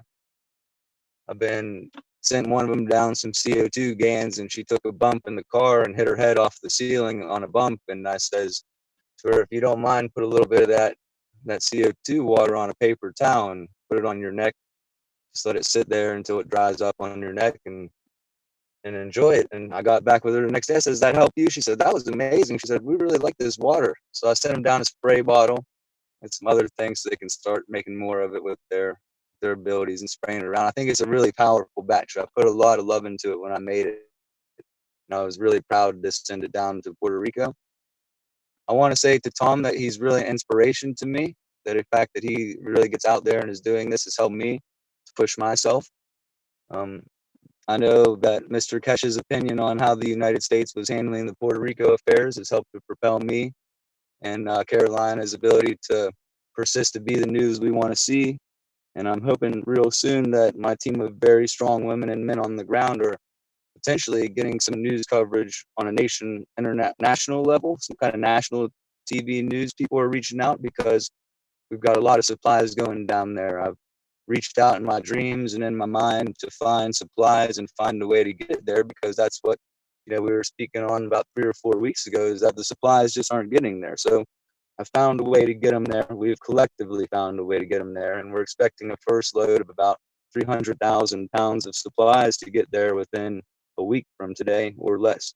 And so we're very optimistic about that, and I wanted to bring that to you all's attention. I know that's very much in the physicality, but I think that this is what makes these folks really feel like there's people out there on their side. When they see these things coming to them, they're like, wow, people do care. We're not alone.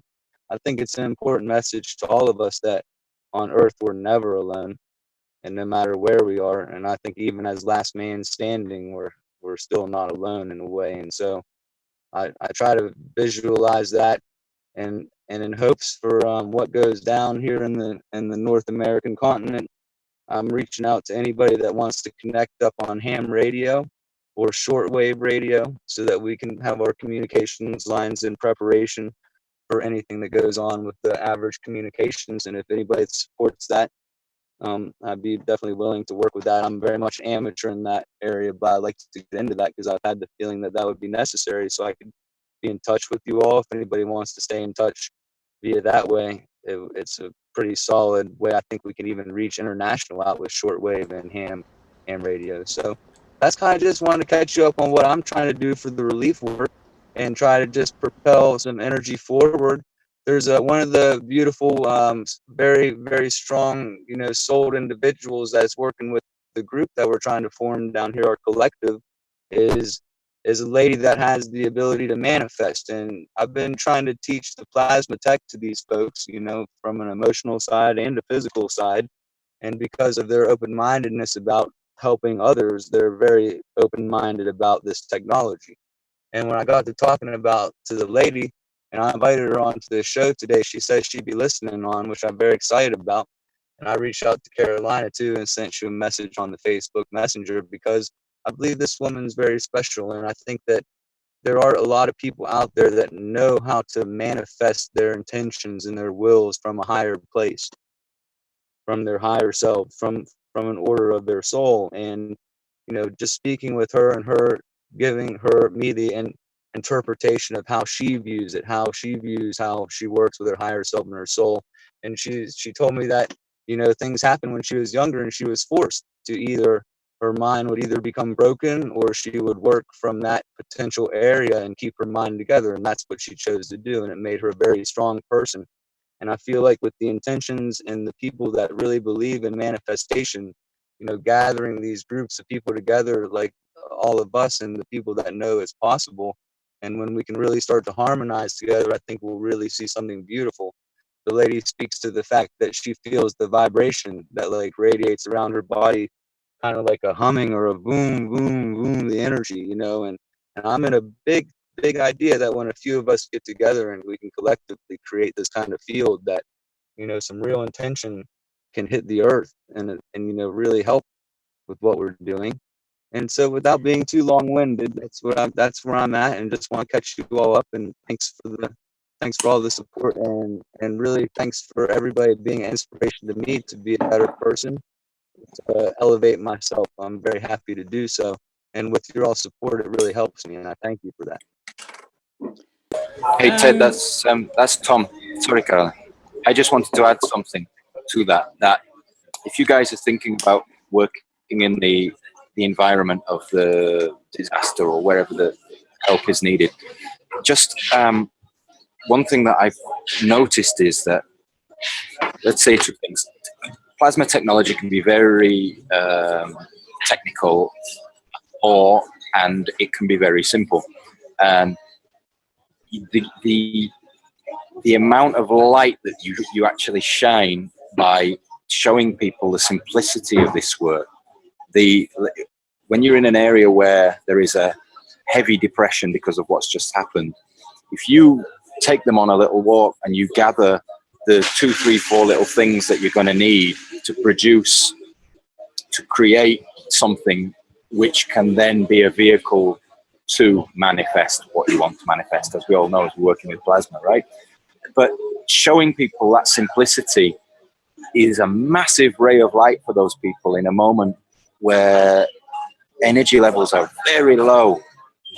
And in my experience, what we just did with these guys, the farmers, we finished the teaching, and the vibe was so high that it was unreal. And the amount of work that we physically went out and did after that workshop was unreal. We moved 2 or 3 tons of earth in about 20 minutes, because these guys were just high on the info that we just shared with them, and all the possibilities and applications that they realized that they could do. You've just shone a massive light on them. Oh man, my plants are going to grow bigger. I can help Auntie with her arthritis. I can, and the list goes on, and boom, it's like a shot of light for these people. So, the point You I'm making, created a lifeline of hope. yeah, and it's not a little one. Like, it's a whack of hope, bam, it's really big. And when you're in those depressed situations, and believe me, it's really heavy.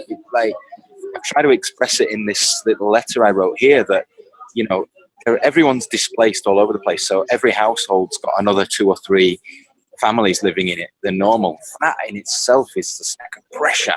So these people are just feeling they're on top of each other. You're living with people you don't want to live with. It's just a pressure, and it's heavy, and that drags down the energy levels. So the moment you go and shine that little light by showing them, look, I can even go and find what I need now in the backyard, that pile of junk there, we're going to turn that into something. And that's an energy hit. So anyone that's thinking about going out and doing that, try and focus in on that simplicity, because that resonates with the people. Tom, have you managed to reach the elderly people? Yes and no. I haven't gone out and started connecting, chatting and whatever, because there's still it's not the easiest environment to just go in and say, hi, my name's Tom and here I am. But I will. And no, maybe through the youngsters that are involved in your teamwork, maybe through their parents. Yeah, like that. Yeah, we have done, and I've asked them all to go out now and try and send that information out there anywhere that it will be received, now, and so they're running with it. But in truth, the elderly people here are the ones who are feeling it the most, because there's a massive emotional vortex happened there, where their support mechanism has gone. They're sitting on their own. There's very little communications with people. Everything, it gets rough for those who are not totally able-bodied, for those who are, they're just sitting there watching the day pass by, and these are the guys who need the support. But that's exactly what I was trying to inform you or explain to you before you left to Dominica, to make sure do you take the elderly by the hand by giving them small tasks that they can be important to bring supplies or to pass messages on or to create something for you. And I know it's not easy where you are, but maybe through the first knowledge seekers that you have attracted to your team, to involve their parents, because you have to remember that the youngsters are already connected with the elderly. So on soul level, you will reach those elderly people much easier, because their grandchildren or their children are already at your disposition. Yeah, I totally agree. I can feel it. You feel it here, that there's a little void where the connection's been severed. And it's important. Well, a lot of people are dying off. There's the people who died in the disaster that were dead and missing, and then you've got many elderly people now that are just deciding, I don't want to live through this, and they're dying, and they're not classed as deaths related to the disaster, but it very much is. They just, they're feeling alone. They're feeling afraid. They're wondering if it's going to happen again next week, and they need that support. So you can feel it. It's a very sad situation. So, if you can, in your next teaching or gathering with your youngsters, can you debrief them about the importance of involving the elderly souls? For sure. Thank you. For sure. Thank you. You're very welcome. Thank you. Thanks for the knowledge you're sharing with us, so we're able to share it with everyone else. I mean, it's a process, right? But thanks to you. That the conversation provoked from Jill Jacobs in the chat that she says, I realize I've just joined, so pardon me for speaking up. My life work is with the elderly and disabled. I'm not sure if Jill wants to say something about that, but it's interesting Rick, how just in conversation it inspires others to bring up their life work and that this is something that they do. Go ahead. Rick, Jill is the lady that I invited to the workshop today. She's the one that's been Okay. helping in Puerto Rico to facilitate, our dream together, our Okay, wish. got it. Thank you for clarifying. My pleasure. She's more than welcome to come to appear in the private teachings that we can open up. My private teaching is on Wednesday afternoon. You and her are more than welcome to come on board to open the doors where we can see what we can create or to understand one another, see on what level we can exchange on information, to then bring it maybe for the next Tuesday platform to share to a wider public. If it's suitable for the public, you're more than welcome. So thank you very much for being present. That's I've opened beautiful. Thank her you. microphone, or I've allowed her to talk. Jill, do you want to say something now? Sure. I had no expectation of what this meeting would be about. Just briefly, Ted explained to me, and so I appreciate his bringing me here to talk or to just listen, really, and learn. I didn't plan on saying anything, but it certainly came to mind repeatedly that elderly and disabled people, but especially elderly in this instance, that are these are the people that I've worked with all of my life, elderly and disabled people. It's been just put in my life since childhood. This is just my role on this earth, and to bring about understanding of these communities, and to understand that I was reading when I first got here that some of the requirements for the key people on this council are that they have lived on 2 continents and they speak more than one language. And I thought to myself, well, the language I speak is disability. That's it. It's its own language. And so I just want people to understand that there's an understanding amongst certain people that I think can be understood and can just bring us to a different place as humanity. That rather than to see elderly and disabled people or understand them as being needy, is to recognize their place in our society, and that I think that increases who we are as individuals and as a whole on the earth. And it allows us I totally agree with you on this one, because I emphasize that it's not because you have reached, as we say, or the name or the framework which they have created, you're obsolete when you become an elderly, then my God, where am I supposed to go? I'm nearly reaching 60s. A few years ago, I was supposed to go on pension, and my life path just started. I am doing more work than when I was 25, 30. And Carolina. there is, yes. Yeah, that's Tom again. What I'd like to add to that was that the elderly folks here and anywhere in the world are the ones who are holding lots of very interesting information. They're knowledge keepers. They're holding it, like here in Dominica.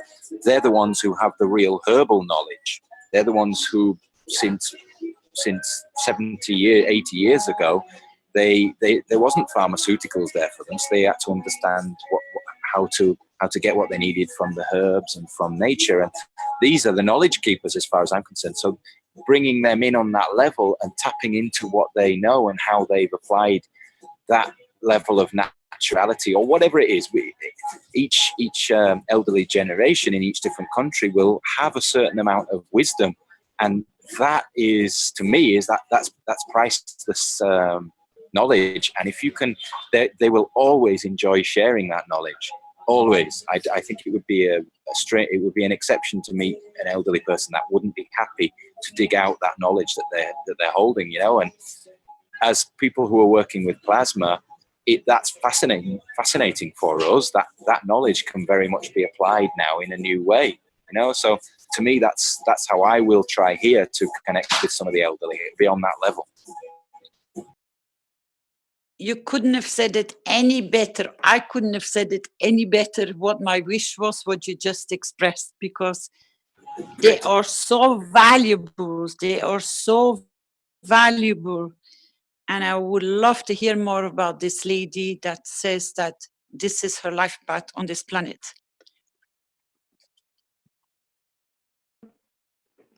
I'm not sure exactly how to explain it.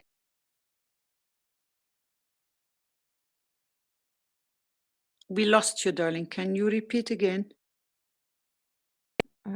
There you go. I don't know how to explain it really. It's what's been given to me in my life. As a child, my father was in a car accident and became disabled, and it had a big impact on me. And every major passage in my life someone has been presented to me that has a disability. In college, I met a girl who was living in the dormitory and had no help.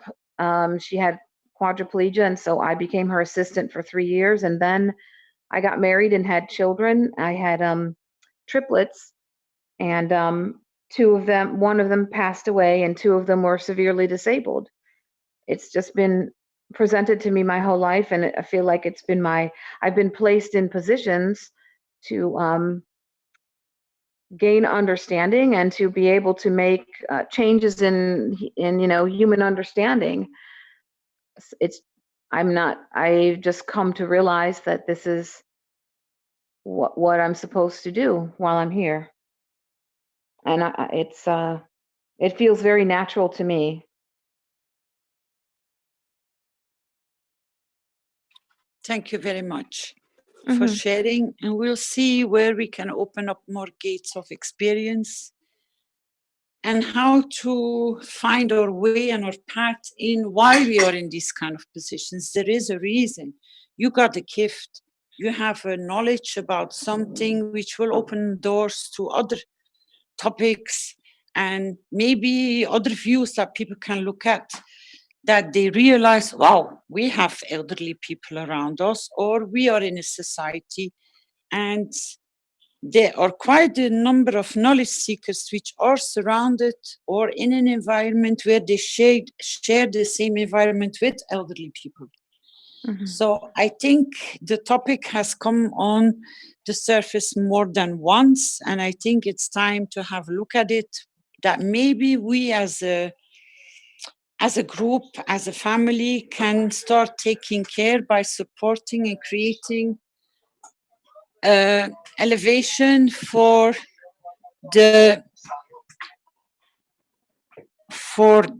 those souls which are absolutely not obsolete. Thank you very much for bringing it forward. Thank you for listening. You're more than welcome, and we always are eager to learn, because each one of us carries a gift, and it would be a shame to miss the gift, which is wrapped sometimes in very strange packages. But I have learned not to miss the gifts which are crossing my paths. There is a reason for it. There is it needs attention, because you give me a gift, maybe I am a gift for you, and we'll see where our path will start opening up towards the councils, towards the knowledge seekers, towards the public. Feel free to come in and share, because you all carry your own individual gifts, which are so beautiful. Share them with us. Don't be shy. Thank you.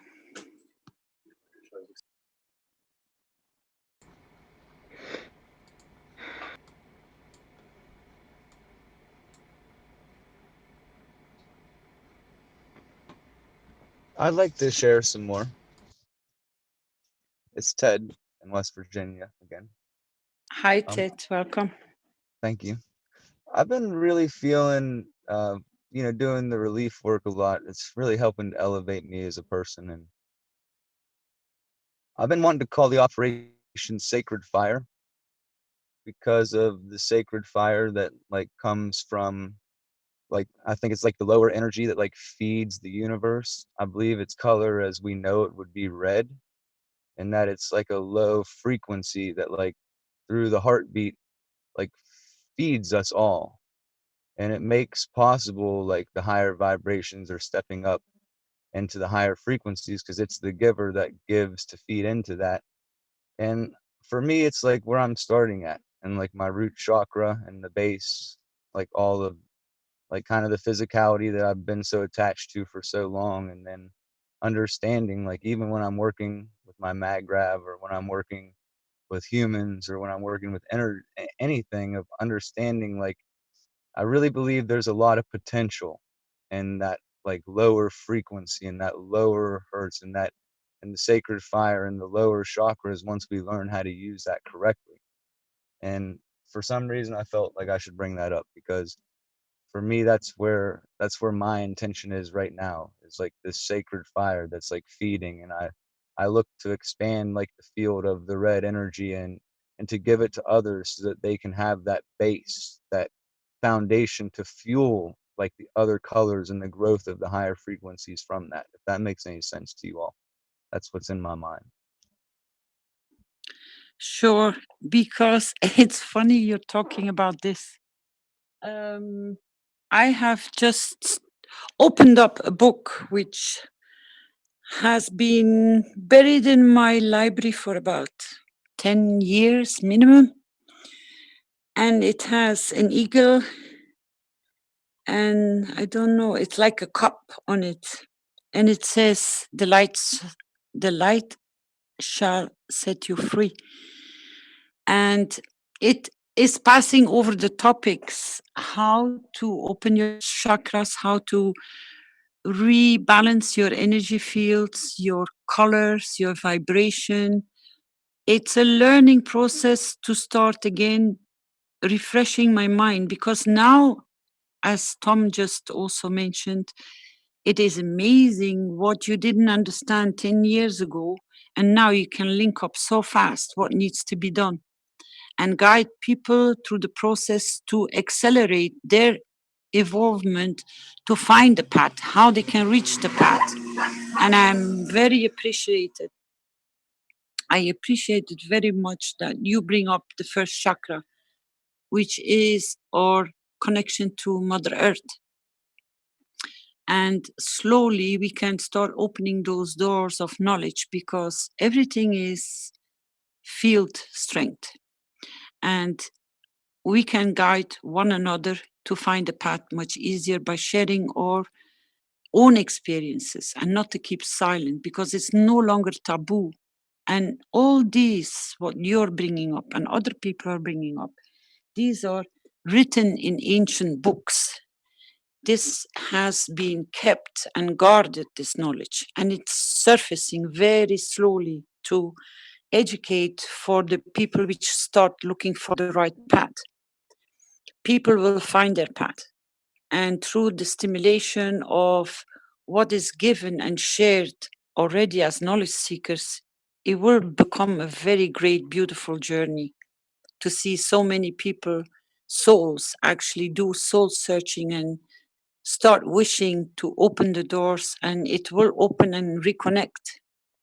We will go through the path because the knowledge is there. And if we create the desire as we are creators, to open those doors, to have access to this knowledge. It will reveal itself to the ones which are the first ones to open the keys. Apparently, chakras have not been spoken about for quite a few months, and I'm very glad that you brought this subject back on the table, because it's a support system and a very easy way to understand. Because in that matter field, in that matter state, we can, and people can see visually, which are working or still are connected in the matter state, to visualize their energy fields, because the science has developed the machines to be able to see them, to measure them, to see the colors, the vibration, and to see and understand the knowledge behind it. Because it is a guiding path to develop yourself, to open up, to embrace so much more, to share so much more.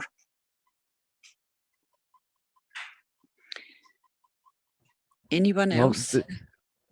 Thank you, Carolina. This right now, this moment, I believe, is my wish. So thanks for being a part of it. Thanks for allowing me to be a part of your wish too. I appreciate that. It's a great knowledge, and it makes, because it's connected with the matter state, people can see and visualize. For if it's not clear, there are sufficient enough experts in those levels that can open up those doors, that they are no longer mystic or something that should not be touched. Because it comes down to the emotional field, it comes down to correct where you didn't understand. It can help and support the knowledge to how to change, and through the knowledge in connection with the Keshe Foundation, we can support people to come faster to understanding on these levels, because there is a visual point of reference. Thank you so much for sharing. Carolina, it's Tom here. I'm just searching for an image that I have. A lot of you have seen it already. If I find it, can I do a screen share, and I'll show you the Kirlian photography, which is the way that science has discovered how you can capture the photograph of the energy field surrounding anything. As long as it's not a copyright picture from the internet that's already somebody's picture. It was from a knowledge seeker who'd posted it publicly, a chap who was photographed without any contact with plasma, and it showed his auric field, or his energy fields, as being all different colors. And then in the next moment, he photographed himself while holding a plasma device, a plasma patch, I think it was. So I don't see that there would be any issue with copyright, but should be fine. Thank you. Okay, let me just try and open this document. I've got it in front of me.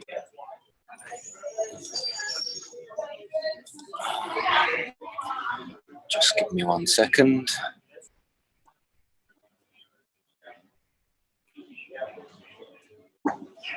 And let me just screen share.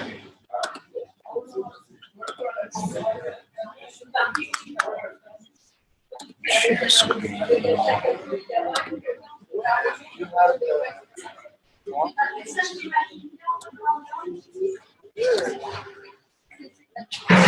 Are you able to see that? Yes, thank you.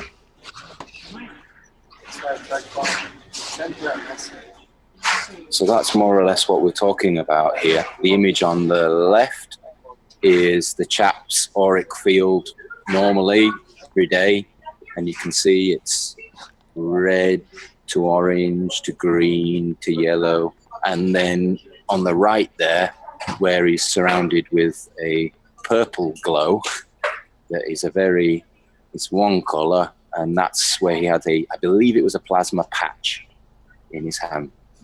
So you can see how that's affected his auric field just by being in the vicinity of the plasma. It's interesting. If you understand, Tom, what you just are showing, you know that violet is one of the highest vibration colors. Yep. And if we make a plasma of gold, I believe it comes through at that same color, right? It's the high order, right? Ultraviolet is the highest. I was in a cafe yesterday and sitting with this older man, and this woman came in and had a dress on that was that exact same color. And he said, my friend just had to blurt out, "Oh, you're wearing a royal color today." And that's considered to be royalty, but in the sense of the soul, that color. Can you explain that again, Rick, please? Well, I was sitting in a cafe yesterday and with a friend, and he saw this woman come into the cafe with the same color clothing as the aura that we saw on the right. And he couldn't help but say, "Oh, I see you're wearing a royal color today. You're wearing royalty." And she kind of blushed a little bit and smiled and agreed. But that's seems to be the color. Now it's interesting that Ted also mentioned the color red as the that color from that lower chakra and so on as a place of power. So that's Violet is the highest of the 7, but there are in fact 9. But these are the 7 primary chakras. So when you achieve this kind of violet, which is appearing on the picture because they haven't pictured any higher, you should be able to see the higher colors appearing because the picture is very short on just around the head. But the people have to realize there are 9. And there are more, actually there are 12, but the most primarily which are worked with are the first 7, which is the root is red, when your belly button is orange, your solar plexus is yellow, your heart is green, your throat is blue, your third eye is indigo, and the top of your head is violet.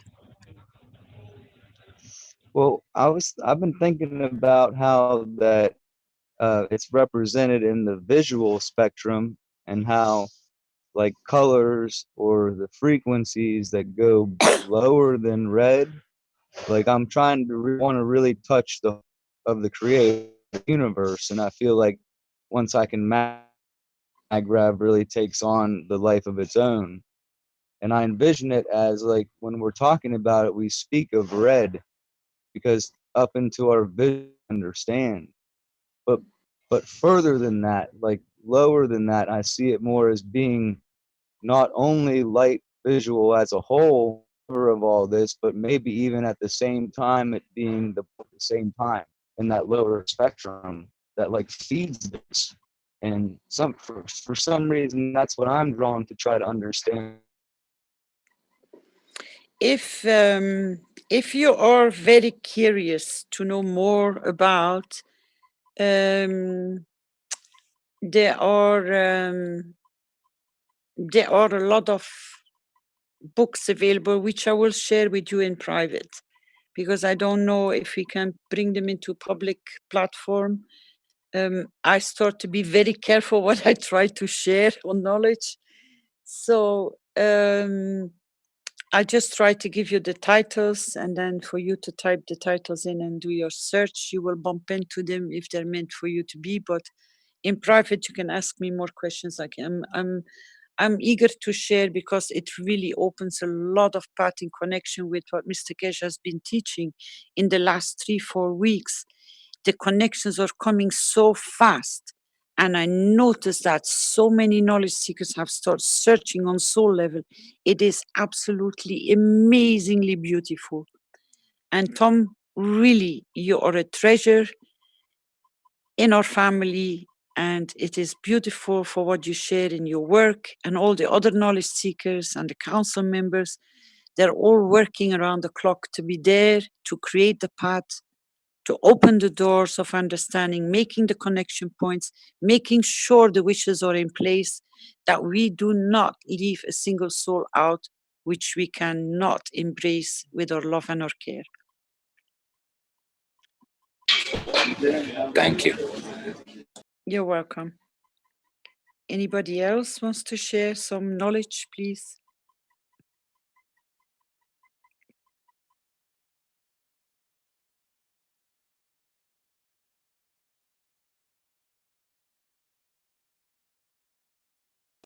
I've got so many things I could share, but I don't want to take up all the airtime.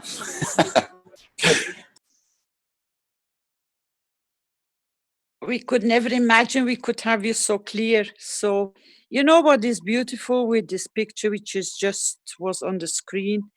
That is that you are surrounded with people with a smile on their face. They have a happy, really content expression on their face.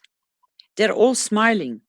Each one of what you shared when you're working with the plasma around you, look at their faces. They're bright, they're shining, they're happy. So you have reached them. You have reached so many souls.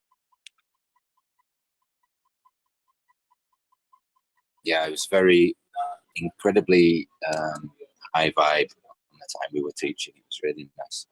And when you're in a incredibly low vibrational scenario, as you can see from the pictures from the yard and whatever that's out the back there, these guys were riding high on the information we were sharing. It created a beautiful environment. It was really nice. You created the path of the connection, the path of hope. You're recreating them to reshape their world around them. And if you connect them with what has happened with your garden up in the mountains, then they know they will be so strong for the next whatever is coming. They will be ready because they are already started. And I shared with them a few images also that were really gave a clear indication of what we're able to do with plasma, and that was really. You want me to share an image with you that I showed to them that really hit home for them? Let me just hold on one second and I'll screen share. Let me just find the image first. Sure, thank you, Tom. This one.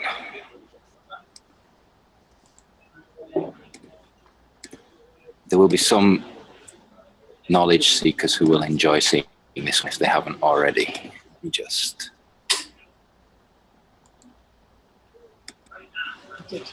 Okay. Screen share.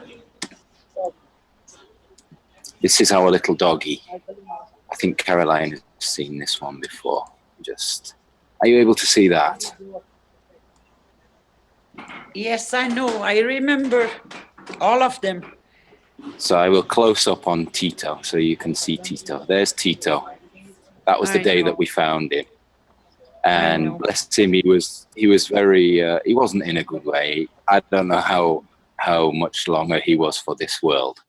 So again, with the little advice from you as to what we could do and help him and whatever, we gave him the love, and over the space of 2 months, I think the last picture is about a month and a half, and there he is.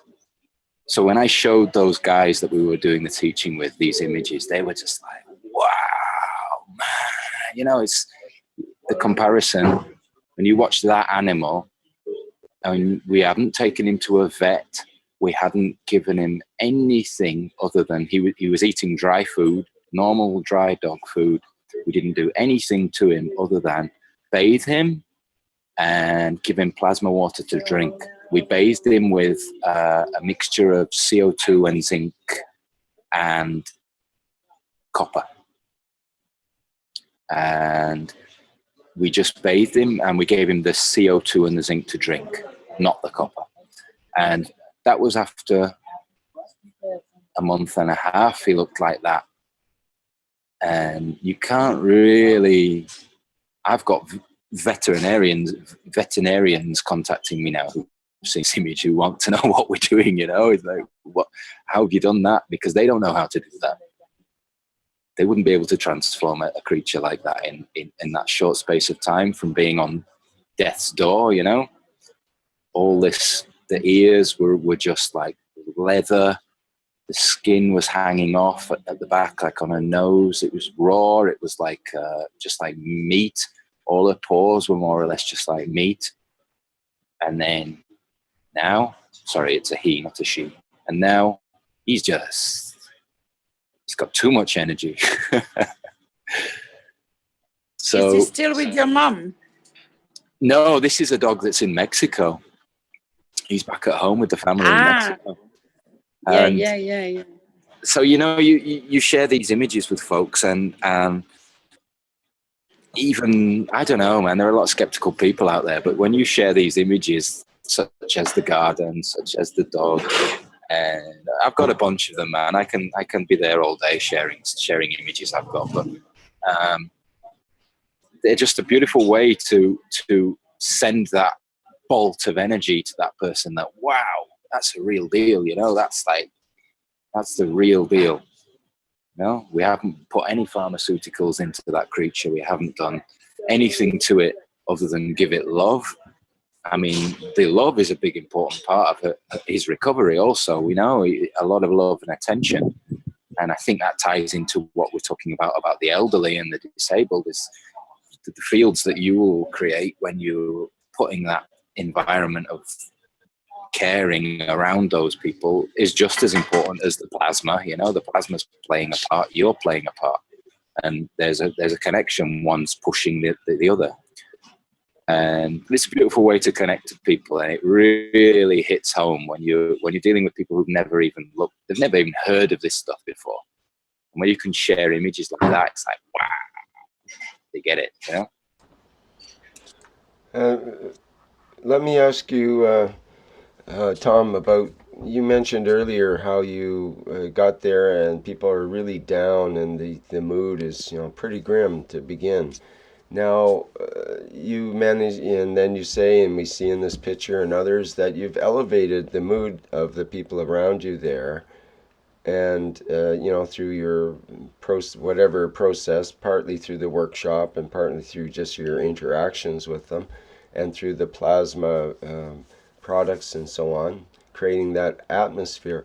When you first began, you obviously can't come in with just total enthusiasm initially, because you'd be approaching it at a too high of an emotional level to begin with. How do you start? How do you begin to interact with people who are at a truly low, you know, emotional level to begin with, to start that elevation process? That's a brilliant question, and I maintain a bit of a chameleon-like persona, and I'm proud of it that I can do it. You can put me in a room full of guys with suits on who are waffling about very important political stuff, and I'll find a way where I can connect with them. I'll find a way where we're speaking the same language, and I can do the same if I go down into the ghetto. And I make a soul connection first, and I'll find where the common ground is, and I mean, I'm not alone. Many people do this. Most people do this. No, you find a way to connect, and people don't realize they're doing soul connection, but that's what's happening. You're connecting to soul and build up a rapport. And once you've built up that rapport, now you're on a ground where you're equal. One is not I haven't walked into that scenario as I'm the teacher. I'm going to teach you all how to do this now. I walk into that scenario and share and just, I want to learn from them. Like the moment the guy smelt the caustic liquid and made the correlation between that and life, I was just blown away. And I said, wow, you've just taught me today. You've just taught me something fantastic. And boom, we're on a level. We're on an even keel. There's no, I'm not there as any higher order than you. I want to elevate you higher than me. I want you to show me, and then I learn something, and it's wonderful. And for me, that's the way I function. I just go in on a level. I make a soul connection, and anyone who's wanting to go into the disaster areas and help out, that's just my advice to you: is do that. Is go in and make yourself felt first, and just be there as a big heart, you know, that can sympathize if that's what's needed, or like we all did. I just went in and we did some physical work at the end of the day too, you know.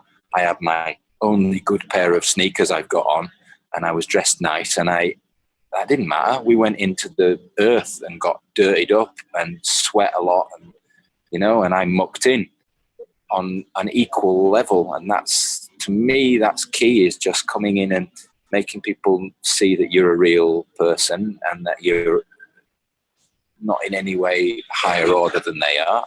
And then you've created a platform where everyone is all right, and they're open, and they will share, and they will feel comfortable. Because to give you a backstory on my life, I was kicked out early at school, and I was a good student. I wasn't a bad boy or anything like that, but basically I wouldn't conform. I wouldn't cut my hair, and I didn't like wearing uniform and all that. And it gave me a very, very important life lesson about all that authoritarian way of working, which is get you in line and get you under manners. And then now you're in a position where we're higher than you, and now we're going to teach you how it is. And I just rebelled out of that instantly. I couldn't stand it, and I know I'm not alone. And I just rebelled, and I dropped out of everything. And I was, according to society, I was a failure.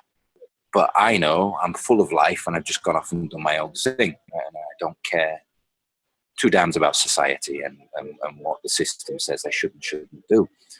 And I can still make that comparison today. My daughter has just started school. We've homeschooled her, and she's 7 now, and we've homeschooled her till this age, and we've just put her in a beautiful school because she was hungry for stimulation, maybe, that we're not giving her. And it's a Waldorf school, and they're teaching about nature. They're teaching about cooking and body movement and naturality and gardening. And if you start trying to teach mathematics and writing in there, they'll kick you out. They'll say, no, stop. That's not what we're doing here. We're creating an environment where the environment is a correct environment to learn. And that starts with just like loving the place we are. Let's see how amazing our planet is. Let's see how amazing flowers and plants are and animals are. And now you're hungry for information, and now you want to learn. And on the flip side of that, I would drop my daughter off at school, and then I'll go back into town, and I'll see the kids that are at school in town, and they're wearing grey uniforms, and they're lined up in straight lines, and they're listening to militarized music. There'll be someone playing the trumpet that's going,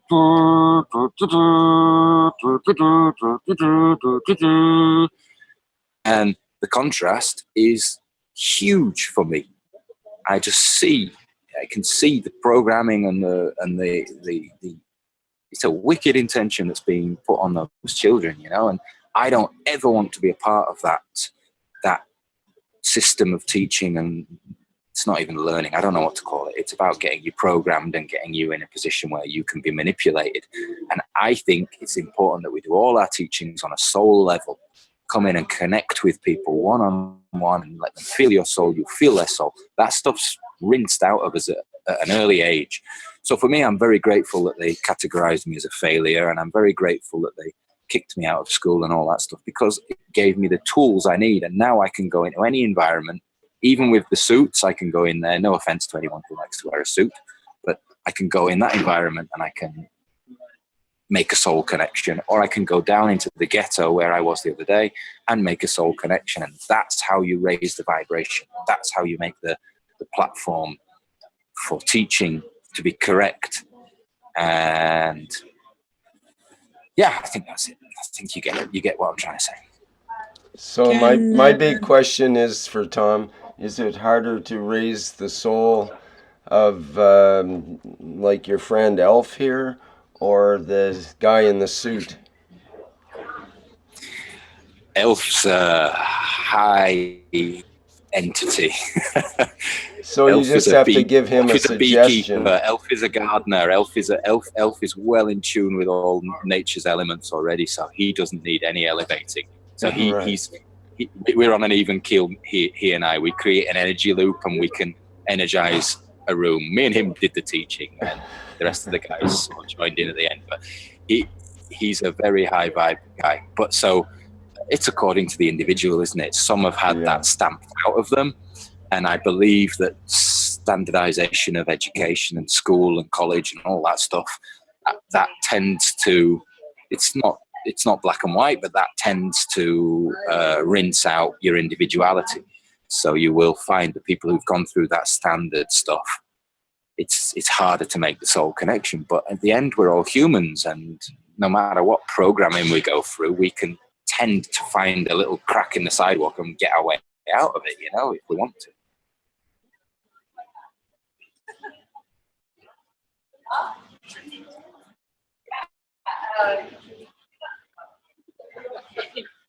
Okay. Yeah, I try not to judge so many. I know one of our favorite teachers likes to wear a suit, so we mustn't judge. So we can't judge people in suits. I've changed my attitude about suits a lot since Mr. Kesh wears suits all the time. Exactly. We don't know and we can't judge, but it's the soul you feel, right? It's the soul we connect to, and it's as simple as that. Yeah. The last time I wore a suit was with him, actually, in Bari, Italy. And you know what a suit can do. I mean, anyone who doesn't wear a suit, who puts a suit on, you know what it does to you. It actually is quite an empowering thing. And you start to feel like, ooh, your shoulders go back and you feel a little bit like, look. Yeah, look at me. There's psychology behind it. I get it. I get why people wear suits. I wore one for years, yeah. Anyway, we digress. Yes. Okay, I wonder if we should wrap things up here, Caroline, or shall we just carry on? Does anyone have any pranging questions or sharing before we close down? Thank you, Tom, for all your work and sharing. And I wish I had some of this knowledge before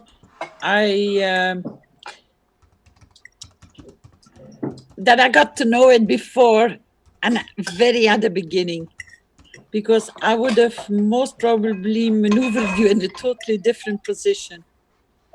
If but only it had to go. Hindsight is a wonderful thing, eh? If only we all knew everything before.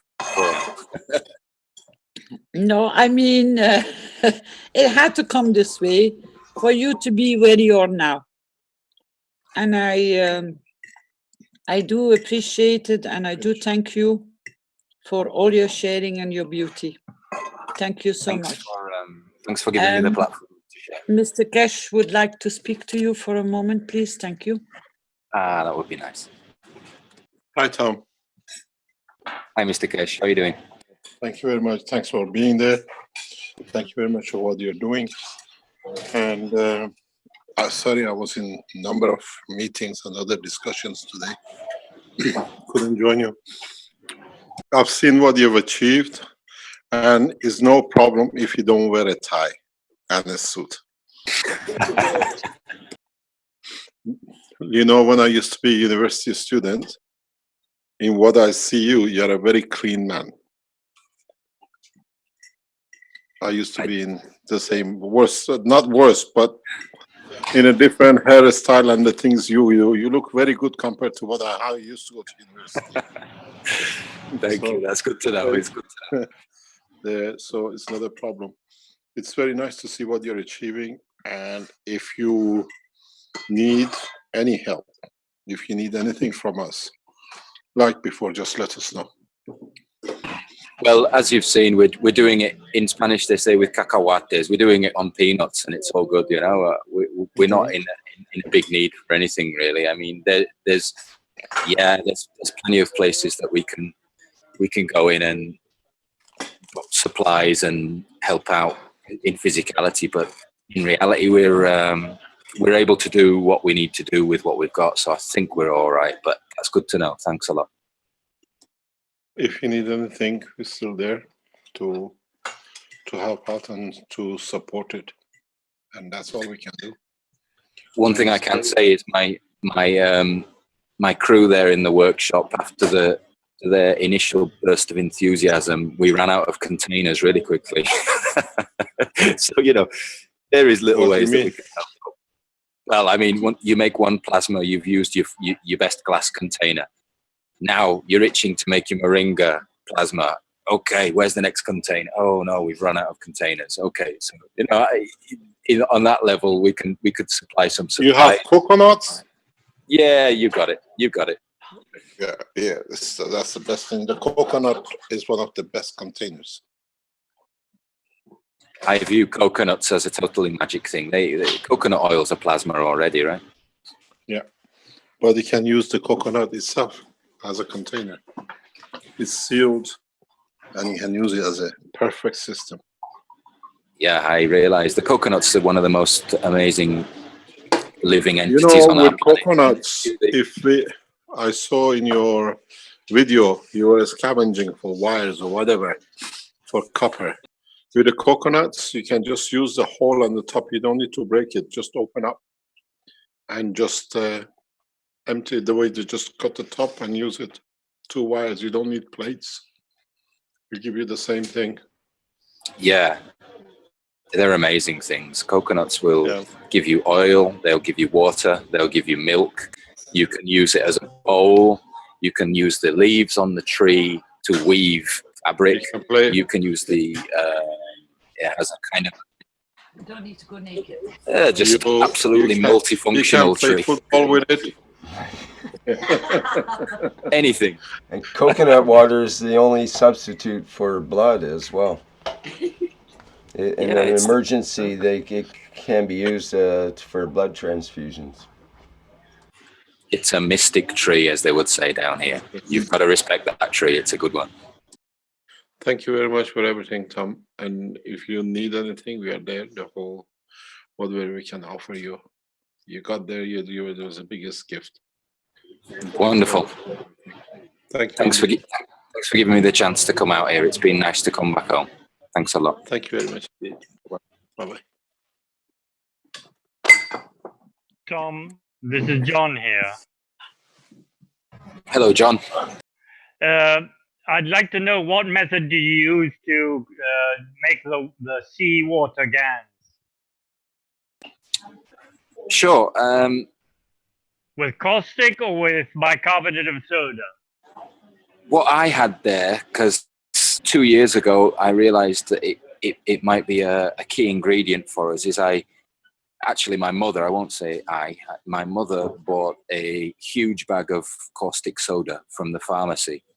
So I was so pleased to see that hadn't blown away when I arrived back, and it was dry and it was in good condition. So I'm using that now as a tool for doing a lot of the jobs. So in this scenario, I made, I just shook a little caustic soda into a strong container and boiled the seawater that we had to take out any of the undesirable stuff out of it.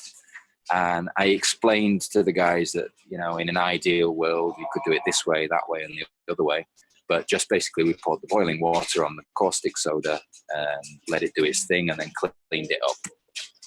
So we did the really simple way. And I realized people should know, if you can use food grade caustics, and if you can, there are many, many ways we can make plasmas, right? And all of them are not ideal. But out here, we've got a limitation on us. So I'm working with the sodium hydroxide, and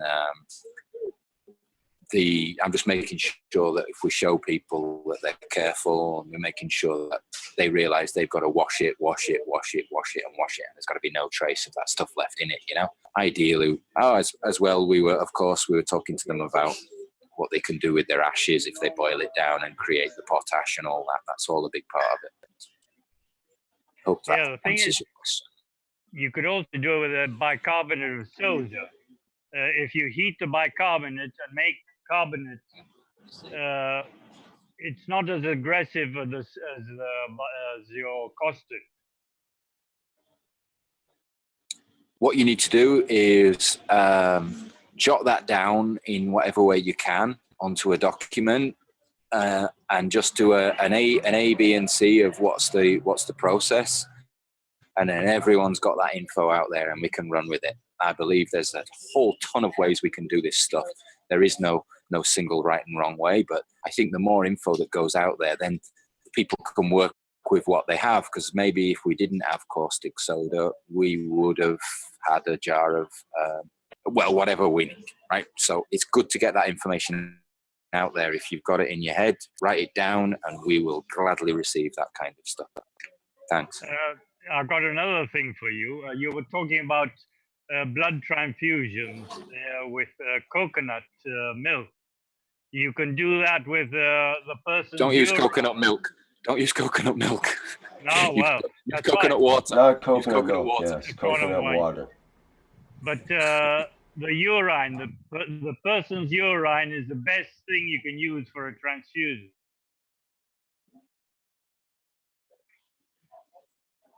I knew you'd find a we're in way. an emergency. You got to know about it. Yeah, Well, if the you're person's right. dying, they might not want to use their urine at the time. You know, they may not have a surplus at the moment. But anyway, yeah, it's a good point.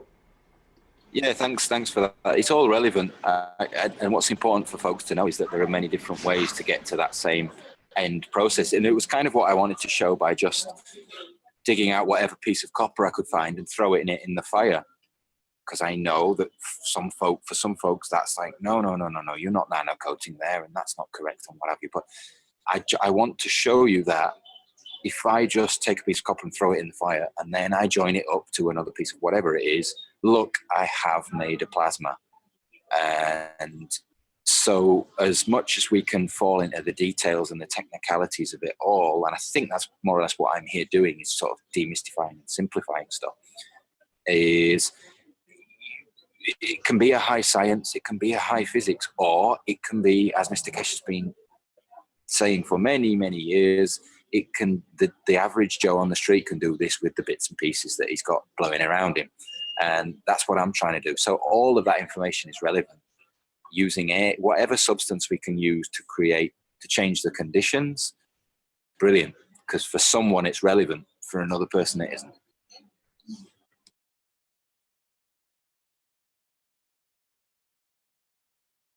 You are already in the GAN state, Tom, so you can imagine what fields you're creating around you by just your presence.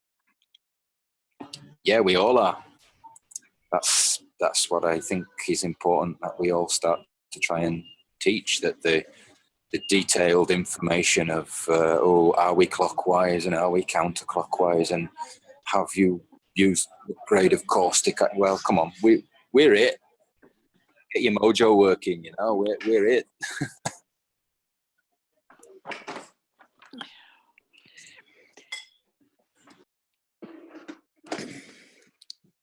Okay, thank you, everyone. You know, I think one thing I would just add before I sign off. I remember when I first bumped into you guys, and it was quite a few years ago, and I said, yeah, I know this information. I know it. I feel it from someone. And I remember introducing myself to what seemed to me like a room full of physicists. I don't know. And they said, can we see your systems? What systems are you building? And I just said, you're talking to it. And it didn't really, I don't know how many of them picked it up, but I was like, I am my maggraph. I haven't made a maggraph. You're talking to it, you know?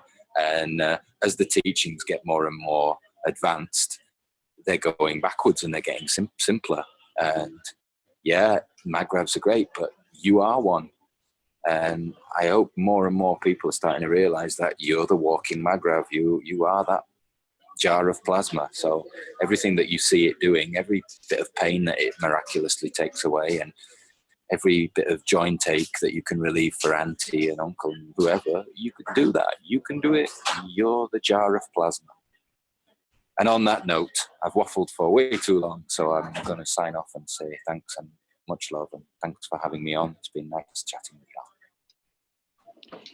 Thank you, Tom, for sharing. It was beautiful.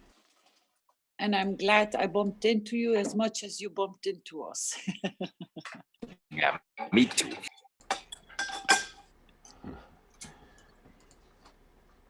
So, Rick and Flint and Vince, there any pranging questions before we give you all a rest, maybe?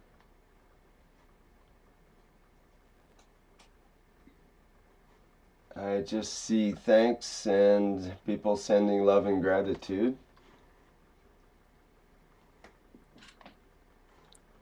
I especially am thankful to Tom for his discussion today. It was very heartfelt.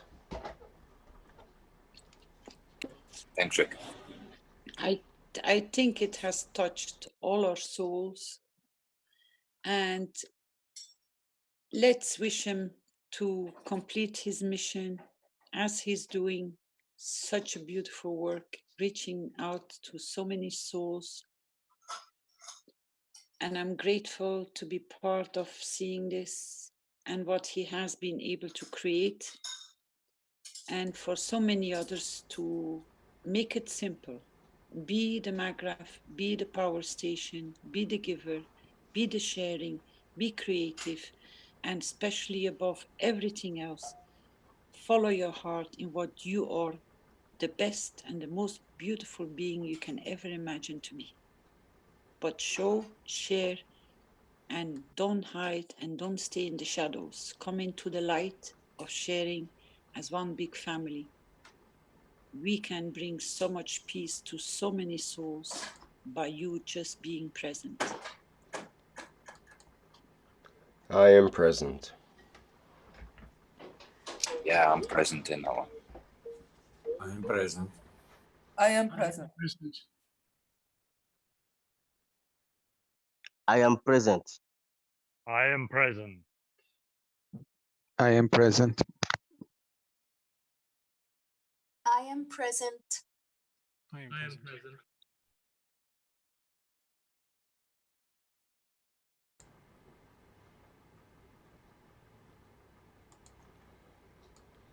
I spotted somebody's voice there. Is that Paul Yatut? Maybe if Paul could give us an update of the situation in Togo, that would be a very nice closure for this session. Thank you. Is it possible for you to, Paul, to speak, please?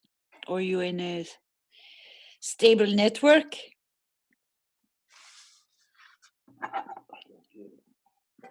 Paul, was that you? Paul Yatut? Do you see him, Rick? Yes, Paul is, I believe, present. He's in the list. He's in the list. I heard him earlier, and I'm not sure if he's able to unmute there now. Paul, you want to go ahead, Paul? I heard every time he's present, I am present, but I thought, is it Tom or am I dreaming? But I think I recognized it last time for sure. I can try to unmute him and see what happens. It's always interesting, but we'll see. Thank you.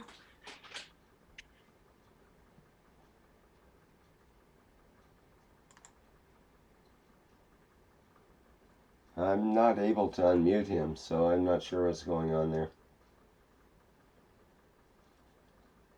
Flint, are you We able to know, unmute Paul? we know sometimes he has a bad connection, so It might maybe he only can be his... share on Thursday morning if he can make sure he has a stable line. Mm-hmm. Okay. Okay, thank you, team.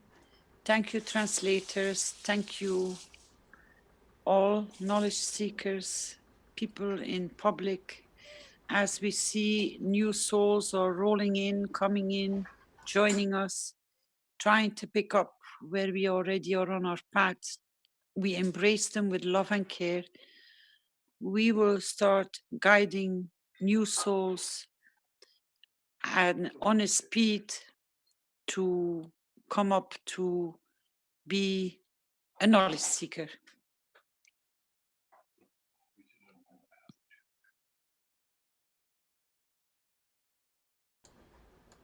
Okay, thank you, Caroline.